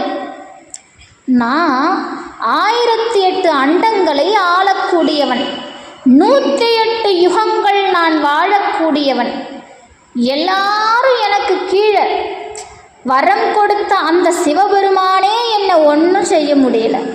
நீ என்னையா ஒரு சின்ன பிள்ளைய, அதுவும் பல்லு முளைக்காத அந்த பாலகனை கூட்டிட்டு வந்து என்ன அழிச்சிருவேன்னு சொல்றியே அப்படின்னு எள்ளி நகையாடுறான் சூரபதுமன். அந்த பாடல் தான் அது. மேலே 1008 எனும் அண்டமும் வென்று ஆளுகின்ற தனி இறையாகிய எனக்கு என்ன ஒரு ஆணவம் பாருங்க. இறைவன் கொடுத்த வரத்தை கொண்டே நான் இறைவனாகிவிட்டேன் என்ற ஆணவம் எவன் ஒருவனுக்கு வருகிறதோ அவன் கட்டாயம் அதே இறைவனால் அழிக்கப்படுவான் என்பதற்கு சூரபதுமன் சாட்சி. தனி இறையாகிய எனக்கு கோலவாள இரு இன்னமும் தோன்றா குதலை பாலனே குலாமேன என புத்திகள் பகர்வான். நானா இன்னும் பல்லு கூட முளைக்கல, அவனை கூட்டிகிட்டு வந்து என்னை அழிக்கிறேன்னு சொல்கிறியே, எனக்கு புத்திமதி சொல்ல வந்துட்டியா அப்படின்னு வீரபாகுதேவரை பார்த்து கிண்டலாக பேசுகிறான் அந்த சூரபதுமன். ஆனால் அதே சூரபதுமன் போர்க்களத்தில் முருகப்பெருமான் தான் யார் என்பதை சில வினாடிகள் அந்த சூரனுக்கு கொடுக்குறாங்க. நமக்கெல்லாம் கிடைக்காத பேர் அசுரனுக்கு கிடைத்திருக்கிறது என்பதுதான் சிறப்பு. ஏன்னா அந்த சூரபதுமன் மிகச்சிறந்த சிவபக்தன். சிவபக்தி என்பது சூரன் கிட்ட கற்றுக்கணும். சூரபதுமனுடைய சிவபக்தி எப்படி இருந்ததுன்னா, தம்முடைய உடல் கூறுகளை வெட்டி வெட்டி துண்டாக்கி அந்த அக்னியில் இட்டு தவம் செய்தவன் சூரன் சிவபெருமானுடைய அருளுக்காக. அப்படிப்பட்ட சூரபதுமனுக்கு சிவபெருமான் எண்ணற்ற வரங்களை வாரி வாரி வாரி இல்லைன்னு சொல்லாத அளவுக்கு கொடுத்துட்டார். கடைசியாக ஒரு வரத்தையும் கொடுத்துட்டார். என் சக்தி அல்லாது பிற சக்தியால் உன்னை அழிக்க முடியாதுங்கிற வரத்தையும் கொடுத்துட்டார். அப்போ அதுக்கு மேலே அவருக்கு யார், சூரபதுமனை படைச்சவன் வந்தால் மட்டும்தானே சூரபதுமனை அழிக்க முடியும். அப்படி வந்தவன் தான் முருகப்பெருமான். அதை முருகப்பெருமான் அந்த போர்க்களத்தில் காட்டுறார் சூரபதுமனுக்கு. அடே சூரபதுமா, நான் யாரென்று தெரியாமல் அல்லவா நீ என்னோடு போர் செய்து கொண்டிருக்கிறாய். நான் அல்லவா உனக்கு வரங்களை அள்ளி கொடுத்த அந்த பரமேஸ்வரன் என்னும் இந்த உண்மையை உடைக்க முருகப்பெருமான் போர்க்களத்தில் நின்ற ரூபம்தான் இந்த ரூபம். அதை கண்ட மாத்திரத்தில் சூரன் தம்முடைய மாயையிலிருந்து, ஆணவத்திலிருந்து, கண்மத்திலிருந்து சற்றே விலகி உண்மை ரூபத்தை கண்டுகொண்டு பாடுகிறான். கோலமா மங்கை தன்னில் குலவிய குமரன் தன்னை பாலன் என்றிருந்தேன் அந்நாள் பரிசிவை அறிந்திலேன் யான் மாலையன் தனக்கும் மற்றைய வானவர் தமக்கும் மூலமாகிய மூர்த்தியும் மூர்த்தி அன்றோ அப்படின்னு பாடுறான். மூலமாகிய மாலையன் தனக்கும், மால்னா திருமால் அந்த நாராயணர், அயன் பிரம்மதேவன், மற்றைய வானவர்கள் யார், மூவர்கள், தேவர்கள், முனிவர்கள், ரிஷிகள், இவங்க எல்லாருக்கும் மூலமாகிய மூர்த்தி யாரு, சாக்ஷாத் சிவபெருமான். அந்த சிவபெருமான், அந்த மூலமாகிய மூர்த்தி தானே என்னோடு போர் செய்ய வந்திருக்குது குமரன் ரூபத்தில் அப்படின்னு வியந்து நிற்கிறான் சூரபதுமன். அசுரனுக்கும் காட்சி கொடுத்த வள்ளல் முருகப்பெருமான், தம்மை எதிர்த்த அசுரனை கூட வாழ வைத்த வள்ளல் முருகப்பெருமான். முருகம் வேறு, சிவம் வேறு கிடையாது. ஆதியும் நடுவும் ஈரும் அருவமும் உருவும் ஒப்பும் ஏதுவும் வரவும் போக்கும் இன்பமும் துன்பமும் இன்றி வேதம் கடந்து நின்ற விமலா ஓர் குமரன் தன்னை நீ தரல் வேண்டும் நின்பால் நின்னையே நிகர்க்க என்றார் என்று கந்தபுராணத்திலே கச்சியப்ப சிவாச்சாரியார் பாடுகிறார். தேவர்கள் எல்லாம் போய் சிவபெருமான் கிட்ட கேட்குறாங்க, சுவாமி இந்த அசுரனை அழிக்கிறதுக்கு ஒரு மகன் ஒரு குழந்தைய கொடுக்கணும் அப்படின்னு. சிவபெருமான் சரியப்பா நான் கொடுத்துட்றேன்றார். ஆனால் அவங்க போகிறதா இல்லை. அப்படியெல்லாம் விட்டுற முடியாது, அதுக்கு ஒரு நிபந்தனை இருக்குது. என்னையா நிபந்தனை? ஆதியும் நடுவும் ஈரும் அருவும் உருவும் ஒப்பும் ஏதும் வரவும் போக்கும் இன்பமும் துன்பமும் இன்றி வேதம் கடந்து நின்ற விமலா. யார்? சிவபெருமான். சிவபெருமானை இதை பாடுறாரு. அப்படிப்பட்ட சிவபெருமானே, நீ எங்களுக்கு ஒரு குமரனை தர வேண்டும். அவன் எப்படி இருக்கணும்? நின்பால் நின்னையே நிகர்கன்னார். உங்கிட்ட இருந்து ஒன்னையே குழந்தைய கொடு அப்படிங்கிறாங்க தேவர்கள். அப்போ இதுதான் விஷயம். அப்படி வந்து உதித்தவன் தானே முருகப்பெருமான், அருமுக சிவன். அந்த சிவபெருமானே இந்த அருமுக சிவன். அப்போ இவனுக்காக, இந்த ஆறுமுக சிவனுக்காக அந்த பரமேஸ்வரன் 18 வகை கணங்களையும் அந்த லட்ச வீரர்களையும் வீரபாகு தேவர் உள்ளிட்ட நவ வீரர்களையும் அதோடு ஞான வேலையும் தம் தாயாரிடம் இருந்து பெற்றுக்கொண்டு அருளோடு சென்றவன். நீங்கள் நல்லா பார்த்தீங்கன்னா முருகப்பெருமானை போர்க்களத்திற்கு அனுப்பும்போது சிவபெருமானோ பார்வதியோ எந்த இடத்திலும் வென்று வா அப்படின்னு சொல்லவே இல்லை, சென்று வான்னு தான் சொன்னாங்க. போயிட்டு வா அப்படின்னு சொன்னாங்க. அப்போ என்ன அர்த்தங்க? இப்போ ஒரு வீரன் ஒரு ஒரு போர்க்களத்துக்கு போகிறான்னு வச்சுக்கோங்க. அந்த வீரனை பாராட்டி என்ன சொல்லுவாங்க? வெற்றியோடு திரும்பு, அந்த வெற்றி திருமகள் என்றும் உண்மையே பற்றி கொள்ளட்டும் அப்படின்னு சில வசனங்கள்லாம் சொல்லி ஆசீர்வாதம் பண்ணுறது உண்டு. ஆனால் அந்த உலக நாயகனாகிய, இந்த பிரபஞ்சத்தின் நாயகனாகிய சிவபெருமான் முருகப்பெருமானை போர்க்களத்திற்கு அனுப்பும்போது சென்று வா அப்படின்னு ஒரு வார்த்தை தான் சொல்கிறார். அப்போ என்ன வார்த்தை? இதுக்கு என்ன அர்த்தம் அப்படின்னா, முருகப்பெருமானுக்கு வெற்றி என்பது அவன் பிறவியிலேயே இருப்பது, அவனோடே இருப்பது. வெற்றி என்பது முருகப்பெருமானுக்கே உரித்தது. அதனால தான் முருகப்பெருமானை வழிபாடு செய்பவர்களுக்கு தோல்வி என்ற ஒரு சொல்லே அவங்க வாழ்க்கையில் இருக்காது. தோல்வினா என்னன்னே பார்க்காத தெய்வம் முருகப்பெருமான். அவனுக்கு தோல்வினா என்னன்னே தெரியாது, தோல்வி எப்படி இருக்குன்னு அவனுக்கு தெரியாது. வெற்றி என்பது அவனுடைய ஒரு சும்மா விளையாட்டு வாக்கில் அவன் எடுக்கிற விஷயம்.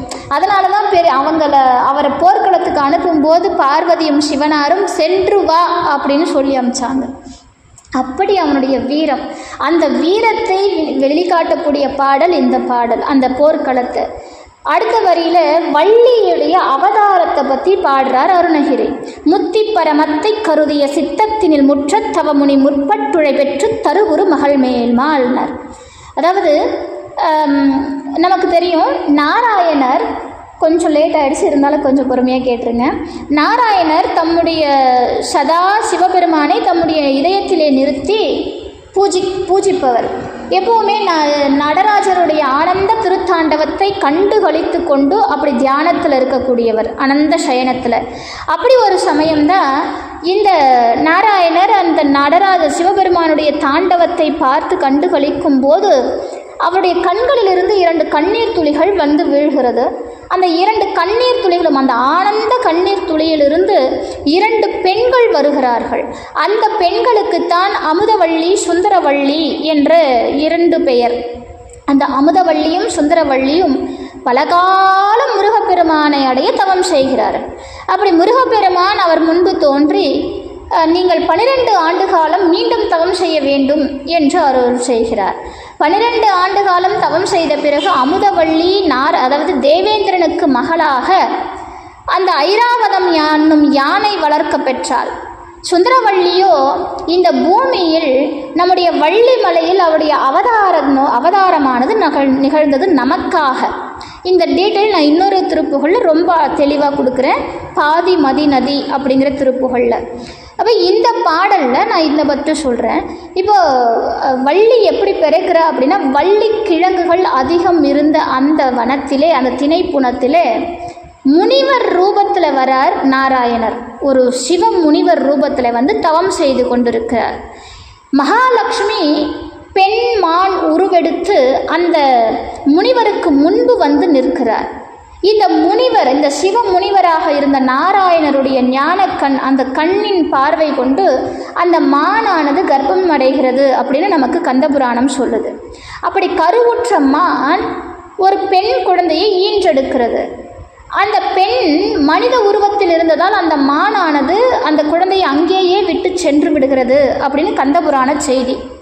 இப்போ அந்த இடத்துல அந்த திணைப்புணத்தை ஆட்சி செய்து கொண்டிருந்த நம்பிராஜன் அப்படிங்கிற வேட்டுவக்குல மன்னன் பலகாலம் குழந்தை இல்லாத காரணத்தினால் இறைவனிடத்திலே கொடுத்த விண்ணப்பம், அந்த குழந்தை, அந்த பெண் குழந்தையை கண்ட மாத்திரத்திலே தமக்கே இறைவன் கொடுத்த வரப்பிரசாதம் போல் அந்த குழந்தையை அங்கிருந்து எடுத்து வள்ளி கிழங்கு அதிகம் உள்ள சோலையில் அவதாரம் செய்ததால் அந்த குழந்தைக்கு வள்ளி என்று பெயர் சூட்டி வளர்த்து வருகிறார். இந்த கதை நமக்கு தெரிஞ்சுக்கணும். அப்போ இப்படி தான் வள்ளியினுடைய அவதாரம் நிகழ்கிறது. அடுத்த வரி, அந்த செய்தி தான் இந்த வரியில். அடுத்த வரி பாருங்க. முற்றித்திரி வெற்றி குருபர முற்பட்ட முரட்டு புலவனை முட்டைப்பெய செப்பி கவிபெரு பெருமாளே அப்படின்னு. இப்போ முன்னாடி வரியில் அப்படி அவதாரம் செய்த வள்ளியை திருமணம் செய்வதற்காக அந்த திணைப்புணத்துக்கு போய் அவளோடு பல திருவிளையாடல்கள் செஞ்சிருக்கிறார் முருகப்பெருமான். இது எல்லாமே இன்னொரு திருப்புகழில் தெளிவாக பாடியிருக்கிறார் அருணகிரி. நான் இங்கே மேலோட்டமாக சொல்கிறேன். அடுத்த வரியில் இந்த முட்டை பேர் செப்பி கவிபெரு பெருமாளே முரட்டு புலவன்றார். அப்போ என்னென்னா 12ஆம் நூற்றாண்டில் 12ஆம் நூற்றாண்டின் இறுதி 13ஆம் நூற்றாண்டின் ஆரம்பம், கிட்டத்தட்ட 13ஆம் நூற்றாண்டுன்னே வச்சுக்கலாம். அப்போ தொண்டை நாட்டில் மிகச்சிறந்த காளி பக்தர் ஒருத்தர் இருந்தார்.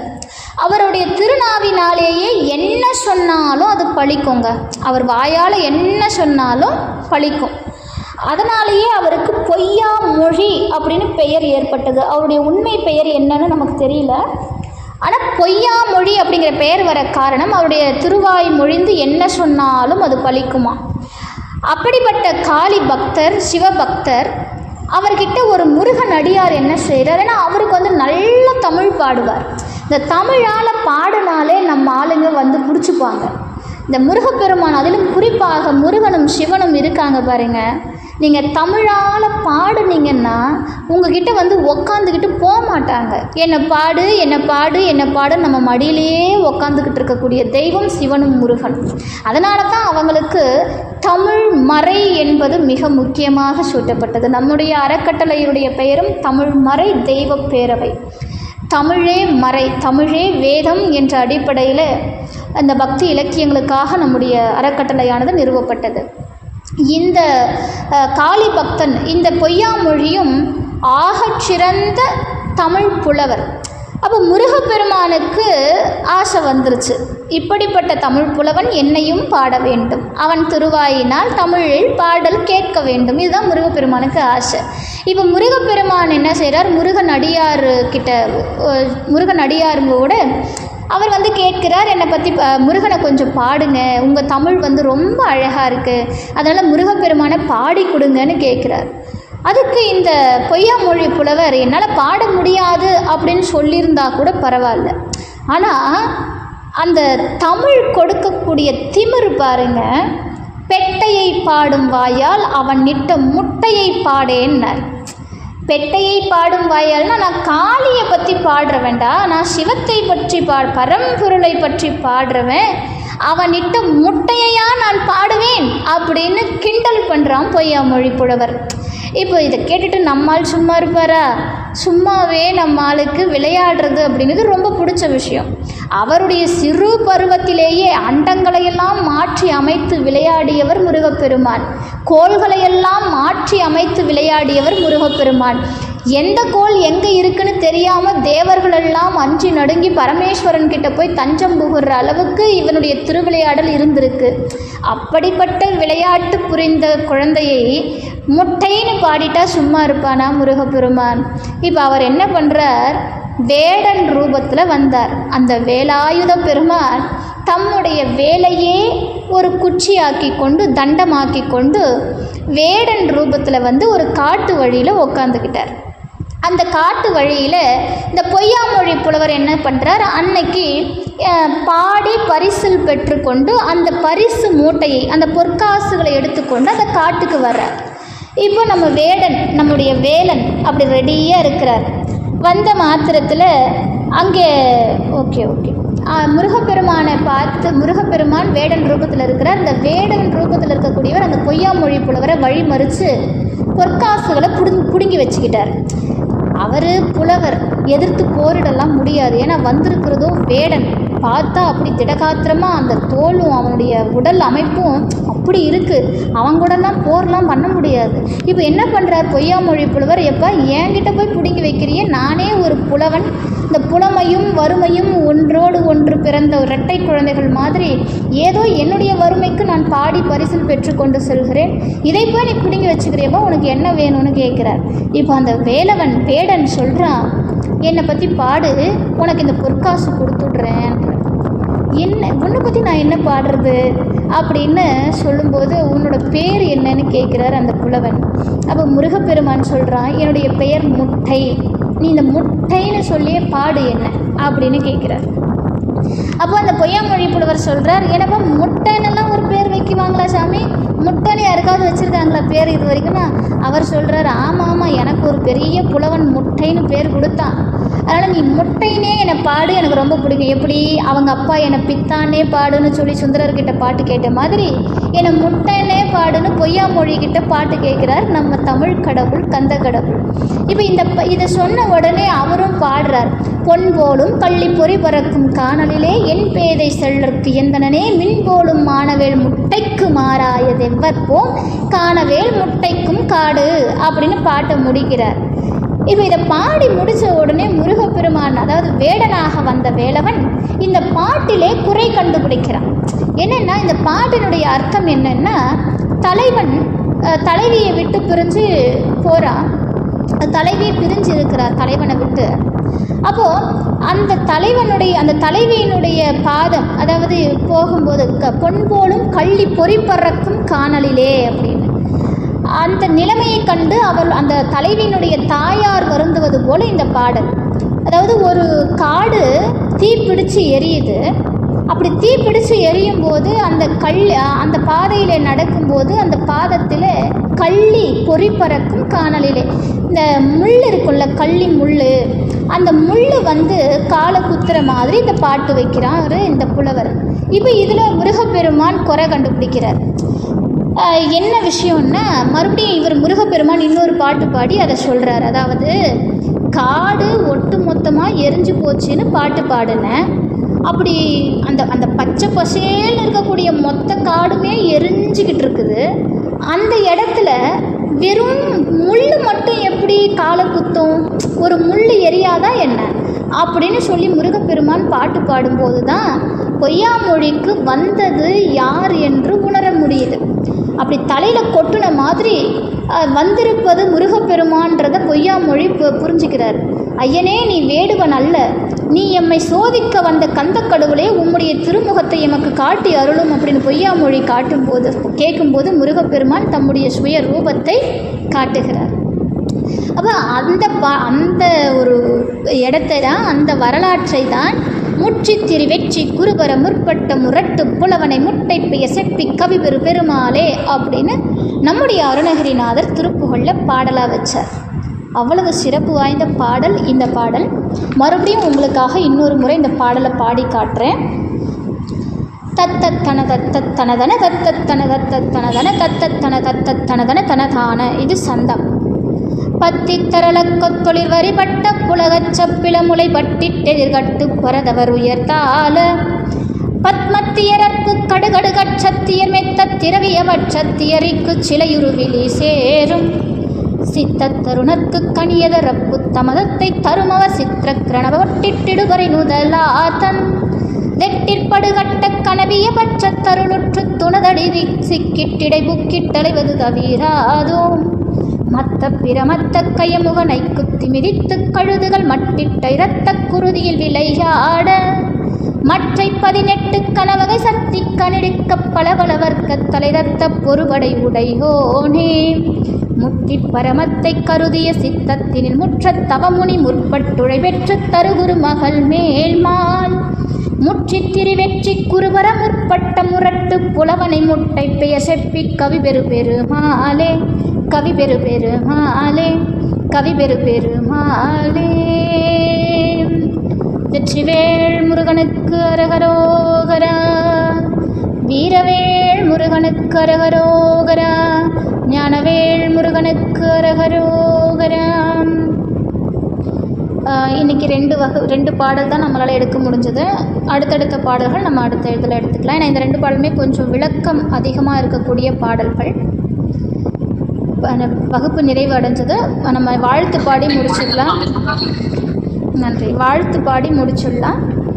வான்முகில் வழாது பெய்க, மலிவலம் சுரக்க மன்னன் பொன்முறை அரசு செய்க, குறைவில்லாத உயிர்கள் வாழ்க, நான்மறை அறங்கள் ஓங்க, நான்மறை அறங்கள் ஓங்க, நற்றவம் வேள்வி மல்க, நான்மறை அறங்கள் ஓங்க, நற்றவம் வேள்வி மல்க, மேன்மை கொள் சைவ நீதி விளங்குக உலகம் எல்லாம், மேன்மை கொள் சைவ நீதி விளங்குக உலகம் எல்லாம்.